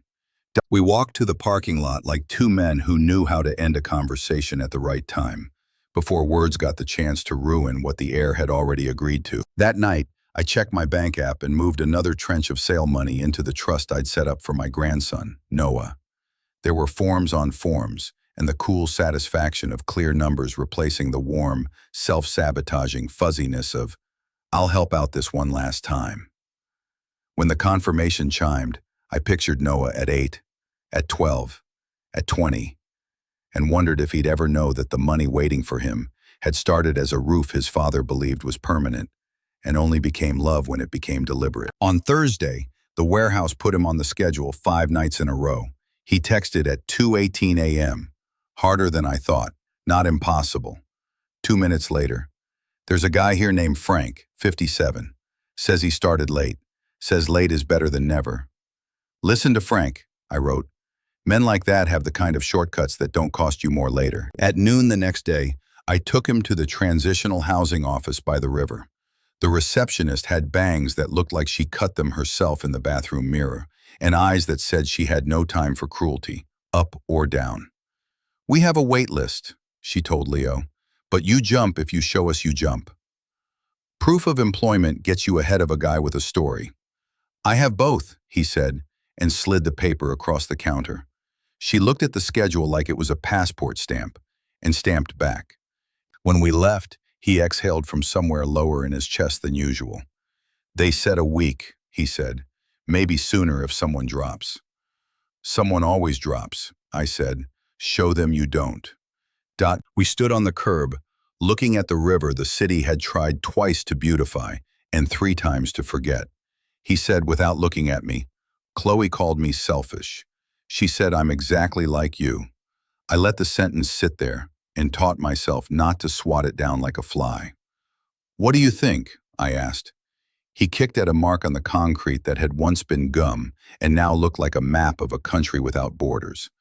I think I was selfish in ways I made look like generosity, he said, and I think you gave me furniture and called it love. Both can be true, I said. He nodded. I'm trying not to be either now. Mr. Davis was waiting on his porch when I got home, because some men have radar that goes off when the people they claim as theirs have had a day. He didn't ask for the play-by-play. I gave him the score instead. He showed proof, I said. He got bumped up. Good, Mr. Davis said. You going to move soon? Yes, I said. After he's in and they've seen him show up for 2 weeks without drama. Where to? The coast, I said. A small town where the biggest problem is which fish to lie about. He grinned. Make it a good lie, he said. If you're new, you might as well aim for legend. ... That night, Chloe's mother called me from a number I didn't have saved. Her voice had the brittle cheer of someone trying to keep her house from collapsing in the middle of a party. Thomas, I just wanted to say, we tried. Leo's a lot. Chloe's a lot. This whole situation is a lot. Thank you for housing my son for a few nights, I said. You didn't owe him that. We owed a version of ourselves that likes to think we would, she said and laughed. A small laugh that had no joy in it. Anyway, if he calls you, please answer. He's more receptive to the sound of your voice than he pretends. I will, I said. 2 days later, the call I'd been waiting for arrived at 3:06 p.m. The transitional housing coordinator. Mr. Miller, we have a bed for Leo. He's on the graveyard shift, right? We can give him the lower bunk so the in and out doesn't wake the rest. Thank you, I said. And then, because gratitude repeats correctly when it's real. Thank you. Leo texted a photo an hour after check-in. A narrow bed, a gray blanket, a locker with a dent that looked like a fist had decided to own something. It's not bad, he wrote. Smells like bleach. That's better than most smells. It is, I wrote. Congratulations, it's a step, not a destination. I know. A beat. Can I call you before I head in tonight? Not for a ride, just to say something before the noise starts. Yes, I wrote. When he did, his voice had the steady, hushed quality I remember from when he was small and he'd shown me a Lego contraption and asked not for praise, but for the names of the parts he didn't know. Is there a trick to making coffee that doesn't taste like a dare? He asked. There is, I said, and told him about a pinch of salt in cheap grounds, about rinsing the paper filter, about water just below boiling, about not letting it sit on the hot plate until the smell turns from promise to punishment. He didn't joke. He didn't say thanks. He just said, okay, and hung up to go be where he had said he would be when he said he would be there. I stood in Mr. Davis's dark kitchen with my hands on the cool edge of the sink and let a feeling I hadn't trusted in years rise and sit without needing explanation. Not pride, not relief, not victory, Just the simple human satisfaction of hearing a man you love standing upright under his own weight. There were still bad nights ahead. I wasn't naive enough to narrate this into a fable with smooth edges. There would be missed alarms, and days when the foreman chose somebody else, and afternoons when the housing office reminded him that rules are only merciful to men who follow them. There would be a text I didn't want to get and a call I didn't want to answer. There would be, if I know anything about how life insists on being life, at least one moment when all the gains looked like they were about to get washed back out with the tide. But there is a sound that consequences make when a man meets them honestly. It's quieter than you think. It has no snare drum. It is the sound of boots on concrete at 10:54 p.m. The pause at the break room sink while water runs over hands that are learning to heal the right way. The click of a locker closing without a slam. And the soft exhale a man lets out when he sits on the low edge of a bunk and knows that while the bed is not much, it was made by him. And tonight, he will sleep in it because he earned it. That night, just before midnight, he texted me a photo of his gloves on the break table. Second pair. You were right. Frank's a beast. He's teaching me how to stack pallets without my back hating me. Good, I wrote.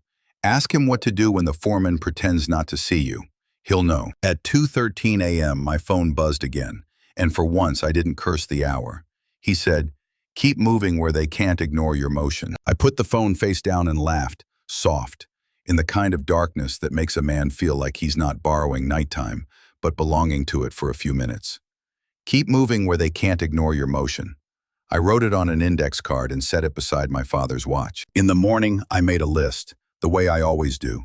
Only this time, it didn't feel like defense. It felt like choosing. Call the Coast Realtor back. Book 3 nights near Bandon. Tell Mr. Davis the date. Write Noah a letter for when he's older. Put it with the trust paperwork. Buy Leo a decent thermos. Leave it at the reception with no note. I checked off the last one before lunch. It felt right to let the thermos say what needed saying. I believe you're going to need coffee for a while. I believe you'll still be there to drink it hot. By late afternoon, the sun slid through Mr. Davis's front window and turned the dust into galaxies. He looked up from the paper and said, "You look like a man standing in a doorway." "I am," I said. "You going to step through?" he asked. "Yes," I said, "soon." "Good," he said, and went back to a crossword clue about a 4-letter word for shorebird, as if that were the most urgent thing available to solve. After dinner, I walked the long way past the river, then around the block with the jacarandas. In front of the warehouse, a handful of men were smoking, their faces lit in orange commas. A figure I recognized from the slouch and the patient step came out of the shadows and tipped his chin my way. Frank. He didn't say my name because we'd never been introduced. He didn't need to. He flicked his cigarette with the gentle contempt men reserve for habits they haven't yet earned the right to judge and said, "Your boy's learning." "Thank you," I said. "Don't thank me," he said. "He is. That's the point." And then he went inside, and the motion sensor clicked the light back off, and the night did what it always does.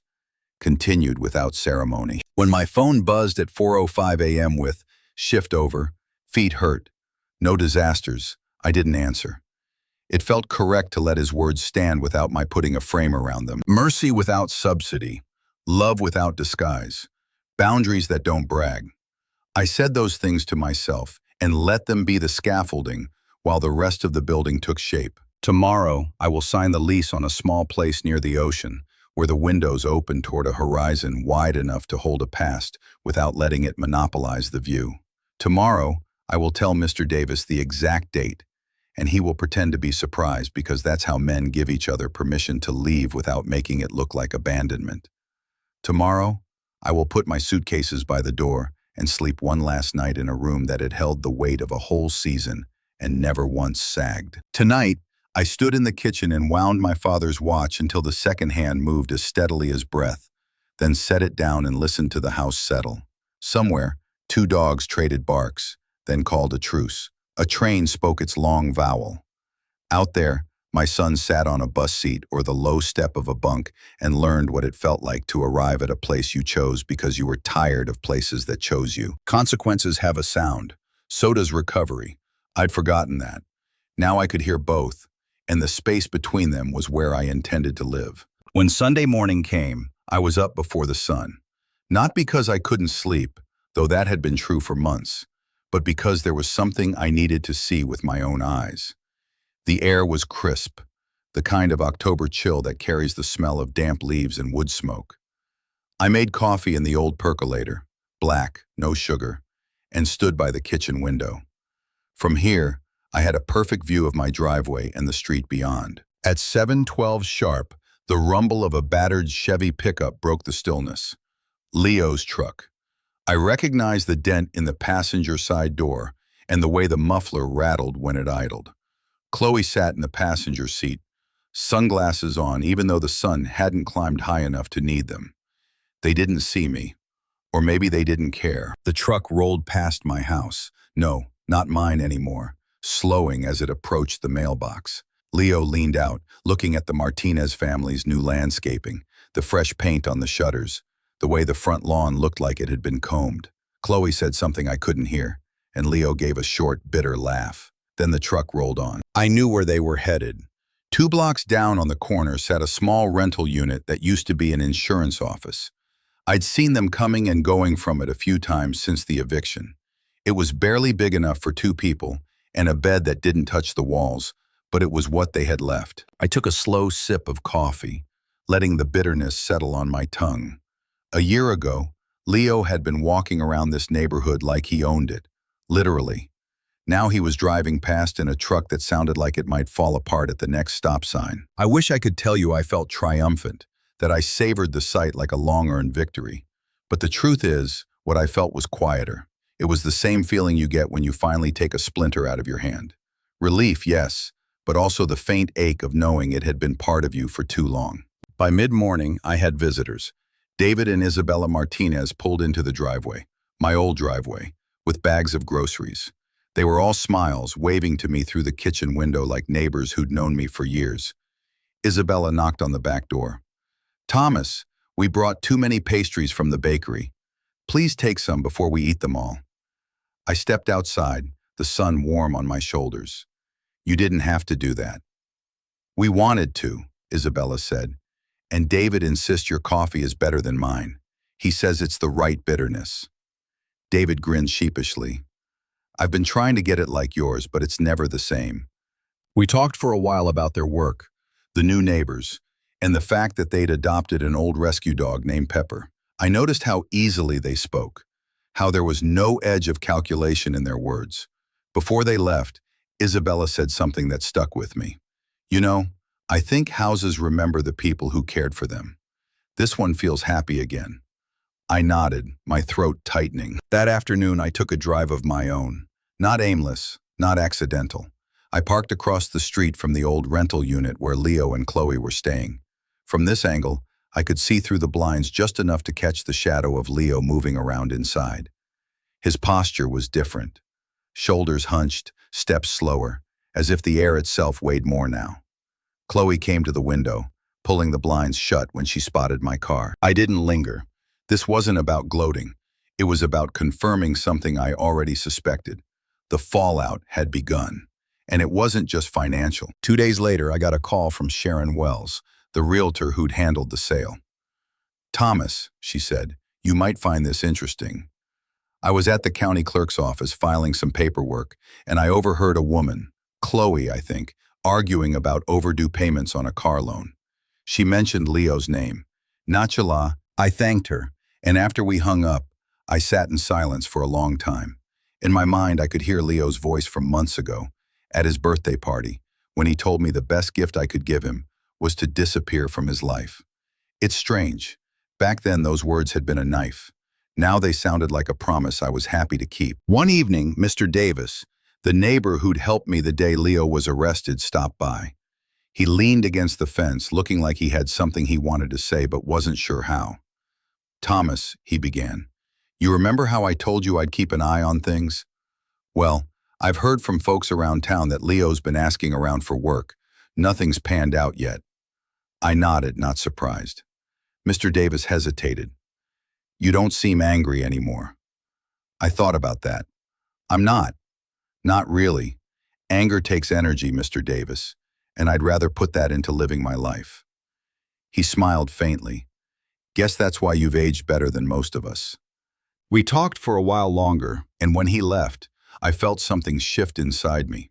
Not forgiveness, Leo hadn't earned that, but something else. A recognition that I'd taken my revenge as far as it needed to go. Still, I kept one last card close to my chest. In a safe deposit box at the bank, there was an envelope addressed to Leo. Inside, a copy of the deed transfer, the bank statements from the sale, and a short note in my handwriting. You thought this house was your future. I built it with my past. You took it for granted.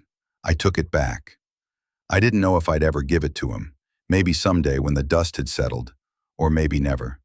Sometimes the not knowing is the sharpest edge. On the first Friday of November, I stood in the driveway with Isabella and David, watching Pepper chase leaves across the lawn. Isabella turned to me. Thomas, you look lighter these days, happier. I smiled. Maybe I am. Maybe it's because the house is in good hands now. David clapped me on the shoulder. And so are you, my friend. For the first time in a long while, I believed it.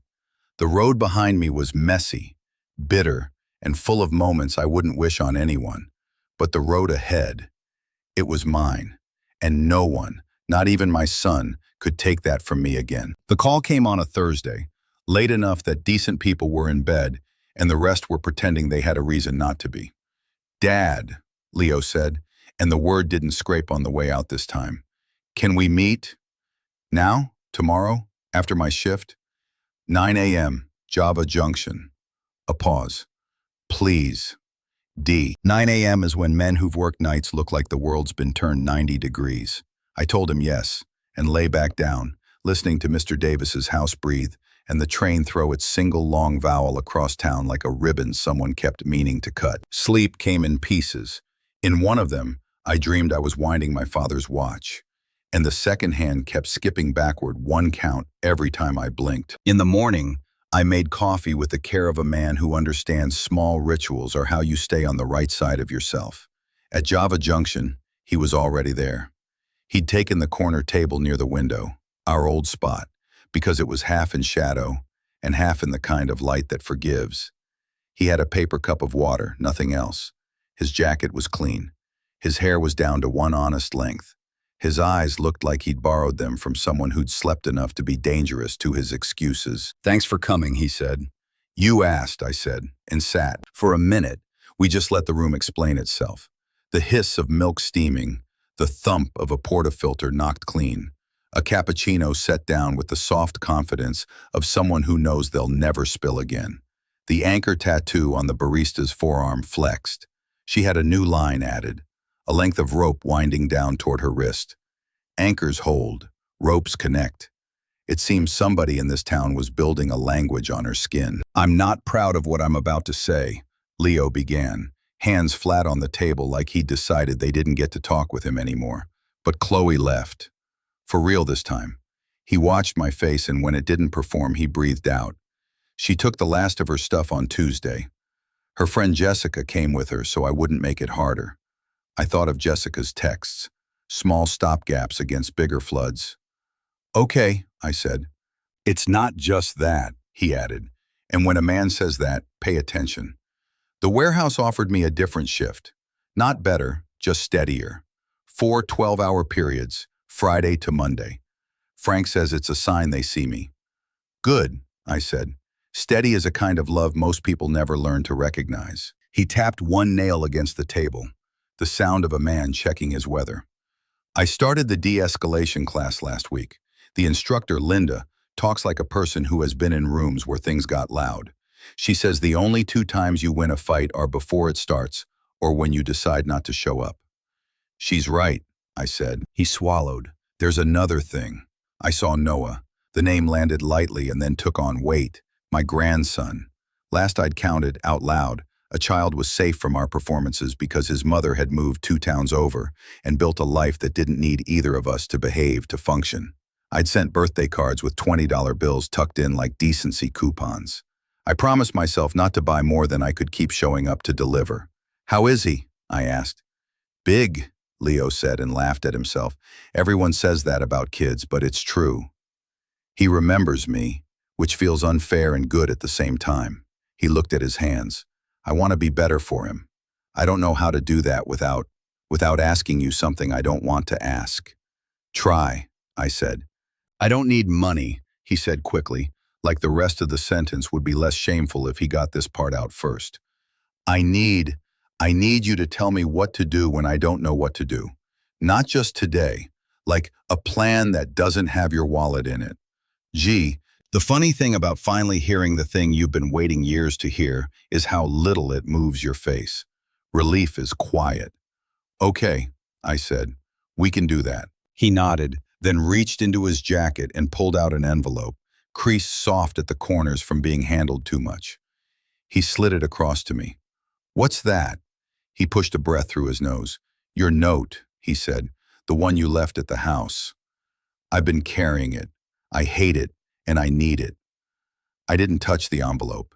It didn't need my fingerprints. Okay, I said again. We talked in specifics for an hour, because speeches never saved a man, and specifics sometimes have. He had the schedule. He had the probation appointment calendar. He'd moved his stuff from the motel to a lower bunk by the river. The housing coordinator had his paperwork in a file with a green tab, because green meant, this one shows up. He held up a cheap thermos, the one I dropped at reception with no note, and said, it works, like that was all either of us needed to admit. When the talking ran out, he said, can you meet me again next Thursday, same time? If I mess up, I'll tell you. If I don't, I'll tell you that too. Yes, I said, but I'll give you something today, so you know I'm not just saving it for Thursday. I took a folded sheet from my pocket. I'd written it the night before, because the truth, when you finally decide to say it, doesn't deserve to be left to improvisation.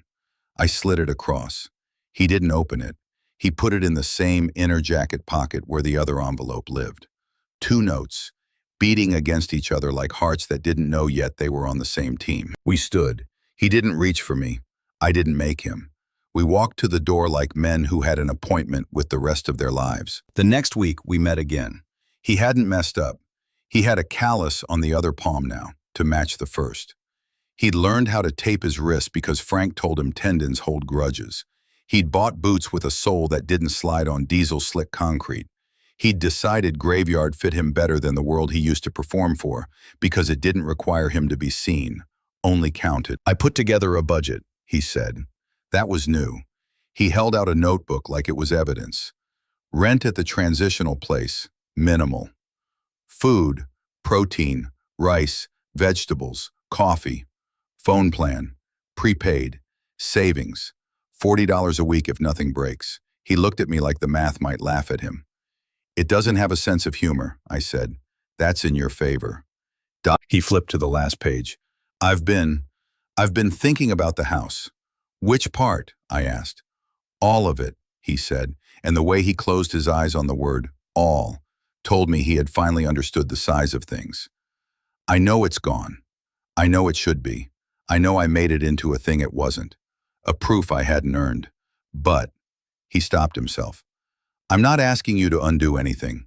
I want to understand what you did with the money. The truth? I asked. The truth, he said, and didn't try to make his voice sound braver than it was.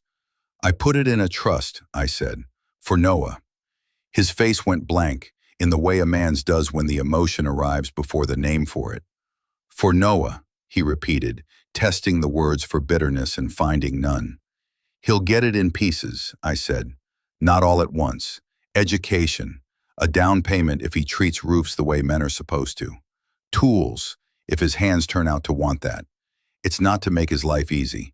It's to make it honest. He nodded too fast, like the body's instinct to agree could outrun something breaking. He looked at the table, at his notebook, at the window, finally at me. Is any of it for me? No, I said. Not because he didn't deserve something in the abstract, but because answering any other way would unwind the line we had finally gotten to hold. He took it without flinching. It surprised me how much that mattered. He swallowed. That letter you gave me last week, he said quietly. I read it twice. You wrote about the trust. You also wrote that I was removed as your beneficiary 3 years ago, and I never noticed. Yes, I was drunk that year, he said, on everything. A beat. I'm not now. I can tell, I said. He tapped his finger on the envelope in his pocket. In your letter, you said there was one thing left to be decided. What is it? The watch, I said, and saw his throat work. My father's.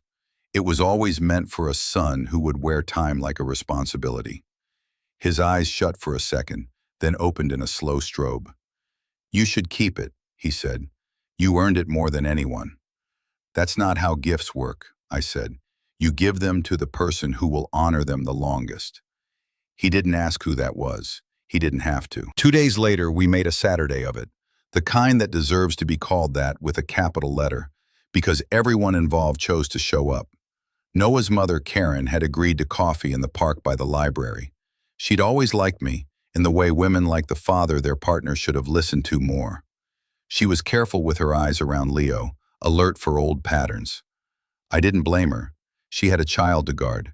She'd do it even if it meant her arms got tired. Noah ran across the grass with the force of a beagle. 6 had made him aerodynamic. His hair stuck up the way enthusiasm does. He stopped 2 feet short of me like someone had taught him the geometry of hugs after a pandemic and didn't want to get it wrong. Grandpa, he said. That word landed like a coin in a dish, the right sound in the right place. Hey, buddy, I said, and crouched so my knees could complain privately. He smelled like crayons and cut grass and something sugary Karen was probably going to pretend she hadn't allowed. Leo stood off to the side, hands in pockets, letting the moment do its work. When Noah looked up at him, he took his hands out and made them visible. That small act, hands where a kid can see them, has always seemed like one of the first commandments to me, though nobody put it on stone tablets. We sat at a metal table that had been painted city green 6 times in 20 years. I ordered hot chocolate for Noah and coffee for the adults. When the paper cups arrived, I reached into my bag and took out the watch box. Karen saw it and went still. Leo didn't move at all. Noah, I said, do you know what this is? A box, he said solemnly. I smiled. Correct. Do you want to know what's inside? He nodded with the full commitment only children and very old men can manage. I set the box on the table and let him lift the lid. He sucked in a breath. Even if he didn't understand the value, he understood the gleam. The face was simple. No diamonds, no tricks, just numbers and a second hand doing what it had always done. Honor the terms. This was your great-grandfather's, I said. He wore it every day. Then it was mine. I wore it when it mattered. Someday, if you honor your word and show up when you say you will, it will be yours to wear. Noah looked at Leo, because kids take their cues from whom they'll copy. Leo met his eyes. You listen to him, he said, voice small but steady. He knows about time. Karen's eyes were wet. She wiped them the way people do when they don't want to draw attention to their sincerity. Thomas, she said softly. I'm not giving it now, I said, and Noah's face fell in a way that told me the lesson was landing in the right order. I smiled. I'm giving you the promise of it. Promises, like ladders, mean nothing if you don't climb them. He nodded with a seriousness that made me want to check the bolts on every railing he'd ever encountered. Leo blew out a breath and put both palms on the table. Dad, he said, I'm sorry. He didn't soften it. He didn't dress it up. He didn't make 4 part of the sentence. I'm sorry. I kept my eyes on Noah so he could see a man receive the thing boys think will kill them to say. Thank you, I said. I accept. Something eased across his face like a knot letting go. If you've ever untied a rope that's been under tension too long, you know the noise it makes in your hands. It's quiet, and it's everything. We spent an hour on the playground. Leo pushed Noah on the swing without acting like he was still a kid himself. Karen and I talked about boring things, the rent on her place, the reading log the school sends home, whether 6 is old enough for a pocket knife. If you sit with the boy and teach him respect for edges, it is for some boys, not for others. She asked me where I was headed when I moved. The ocean, I said. A small place, windows that remember what wind is for. When it was time to go, Noah hugged me with the blind trust that makes men honest. He hugged his father, too. Leo didn't look at me while it happened, and I didn't make him. Walking back to the car, Leo said, I almost asked you for the watch for me. I know, I said. I'm glad I didn't, he said. I don't think my wrist would have known what to do. Maybe one day, I said, not because I was making a promise I had no right to, but because I wanted him to know that the path to anything worth having goes through 1,000 little choices nobody applauds. 2 nights later, the past tried one more time to reassert itself in the laziest possible way. A screenshot. Chloe again. A new post. A photo of that same night 2 months ago when the police lights painted the siding. This time the caption read, "Perspective. Sometimes the thing that breaks you is the only thing that got you out." The comments were different now. Less coronation, less crucifixion. Growth is messy. Proud of you for moving on. Wishing everyone peace. I didn't feel anything tidy about it, but I felt dimly that truth had begun to win small rounds in arenas I no longer wanted to visit. Jessica texted me a minute later. She's learning, in her way. We all are, I wrote back. On Thursday, Leo brought someone to Java Junction. Frank. Up close, the man looked like a blueprint for endurance. 57 in his bones, maybe 70 in his knees, 40 in his pride. He stuck out a hand and didn't apologize for the dirt under his nails. You raised him? He asked. I tried, I said. He's raising himself now, Frank said. That's the better news.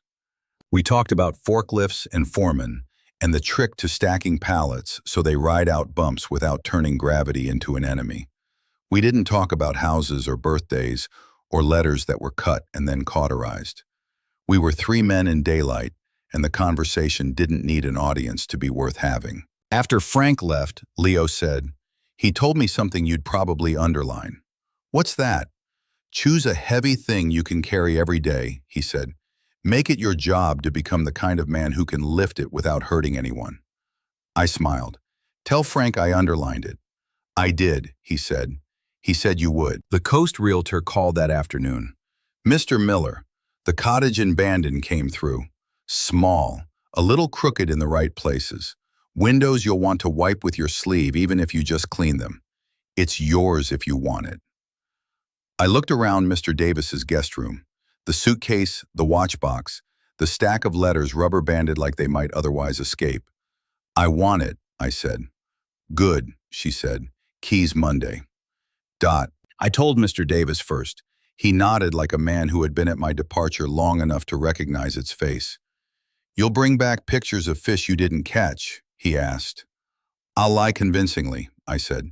Do, he said. It's a kindness to a story to make it bigger when there's no harm in it. I texted Leo after. I'm leaving Monday. Oh, small town. Windows that do what they're told. You deserve it, he wrote. A beat. Can I help you load the car? No, I wrote, but you can come by Sunday night and say goodbye, in a way we won't have to fix later. Okay. A minute passed. Can I bring Noah?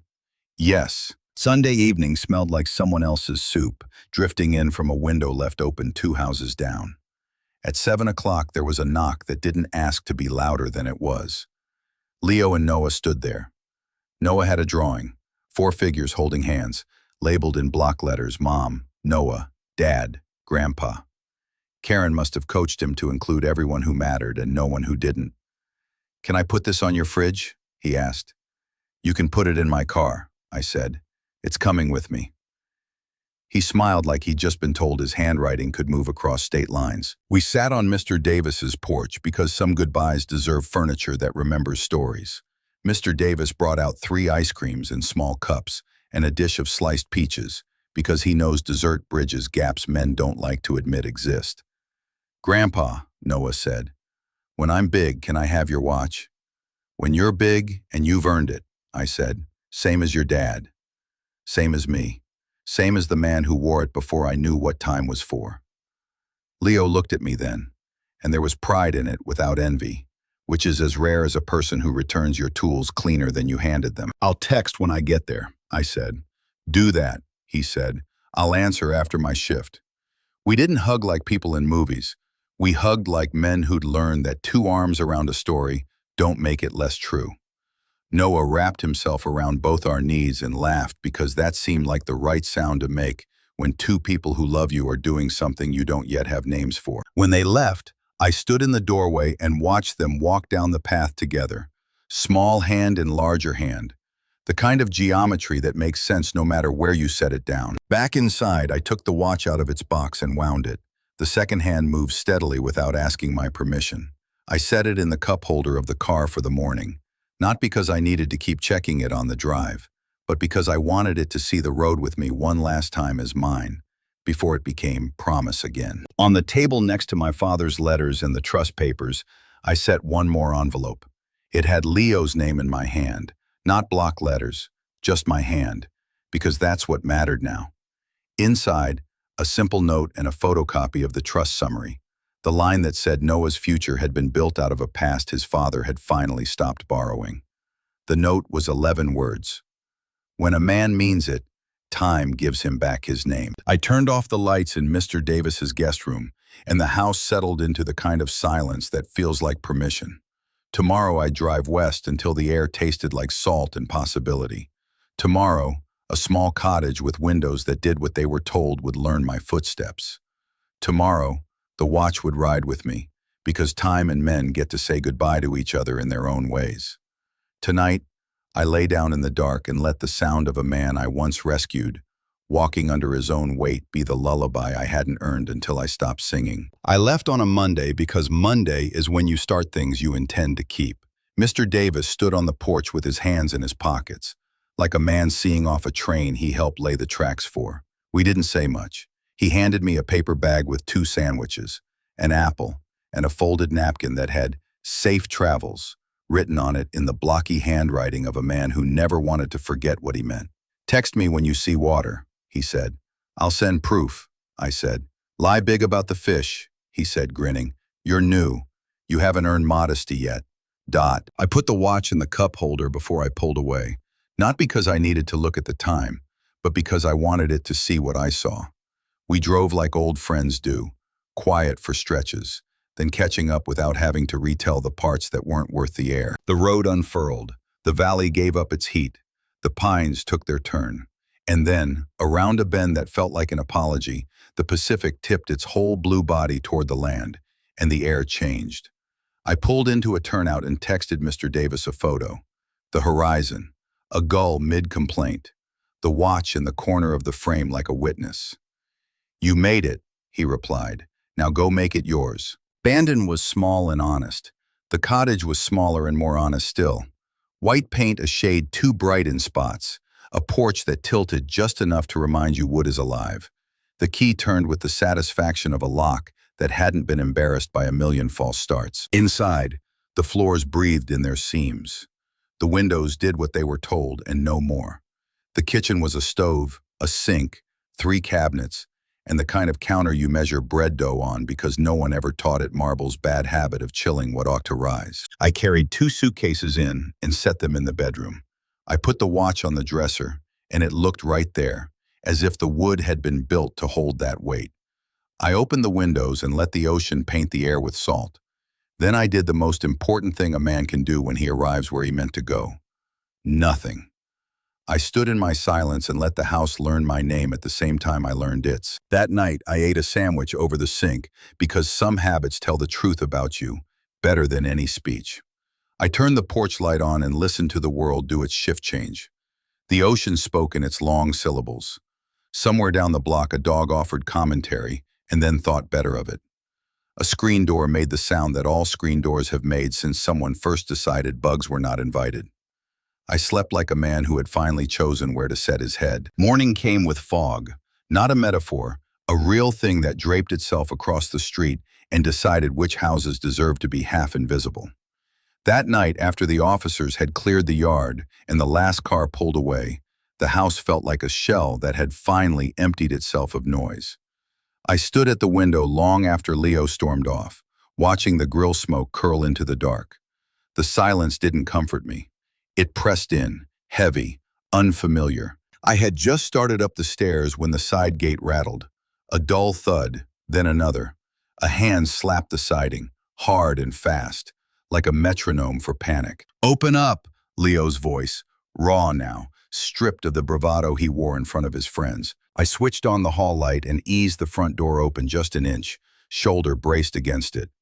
"Go home, Leo," I said, steady, like telling someone to put down a hot pan. "This is home," he snapped, shoving against the door with drunken force. The deadbolt caught, vibrating through the wood into my arm. He slammed again, harder. A lantern clattered off the porch rail, glass breaking like punctuation. "Leo," I made his name into a full sentence. "Walk away." For a moment he did nothing. Then he leaned close enough that his breath fogged the peephole. "Call them. Call your cop friends. Let them cuff the birthday boy. See if that makes you feel like a man." "I don't need sympathy," I said. "I need sleep." And I slid the bolt fully shut. The pounding shifted to the windows, the siding, a rhythm of fists and rage. I let the silence answer him until I was ready. Then I picked up the phone and dialed. When the cruisers turned onto the street, their lights spilled red and blue across the hydrangeas my wife once planted. Officer Evans stepped out again, calm as ritual. Leo tried to square his anger into words. "He's kicking me out of my own house on my birthday." "It's not your house," I said. "It's mine." The officer didn't raise his voice. "You've been asked to leave. Refuse, and it becomes trespassing." Leo laughed without humor. "Fine. Arrest me." It wasn't defiance. It was exhaustion pretending to be control. The cuffs clicked with a finality that sounded almost like mercy. As Evans guided him down the steps, Leo tossed the line at me over his shoulder. "You happy now? You win." It wasn't a win. It was a boundary. "I hope you sleep well," I said, because it was the truest thing left in me. The calls started within the hour. Melissa first, long text, full of outrage. "He's your son. It's his birthday. How could you?" Then Kyle, shorter, nastier. "Power trip much? Everyone's going to know you called the cops on your own kid." I put the phone face down on the table. Let them curate their outrage. Their audience would run out before I ran out of reasons. Later, a voicemail from the county. "Your son has been booked. Standard holding for tonight. No judgment, just facts." 2 mornings later, the phone rang again. Collect call. I almost let it pass, then pressed 1. "Dad!" His voice carried the hollow distance of jailhouse hardware. "You made your point. Come get me out." 14 days, I said. "You'll be fine." He tried for laughter, but it cracked. "This is a joke. They're putting me in with real criminals." All I did was knock on a door. "You refused to leave when you were asked," I said. "That's not knocking. That's a choice. You're going to regret this." His words strained as if force alone could make them true. "You think you win because you have the cops and a mortgage? That doesn't make you a man." I let the silence hold him before answering. "Being a man means not confusing love with subsidy. I should have taught you that sooner." The line went quiet. Then the system's voice cut in. "This call has ended." From that point, my plan was simple. Sell the house. Erase the safety net he mistook for permanence. Leave a letter instead of an address. By the time he walked free, his world would no longer exist on my dime. And for the first time in years, the quiet felt less like absence and more like beginning.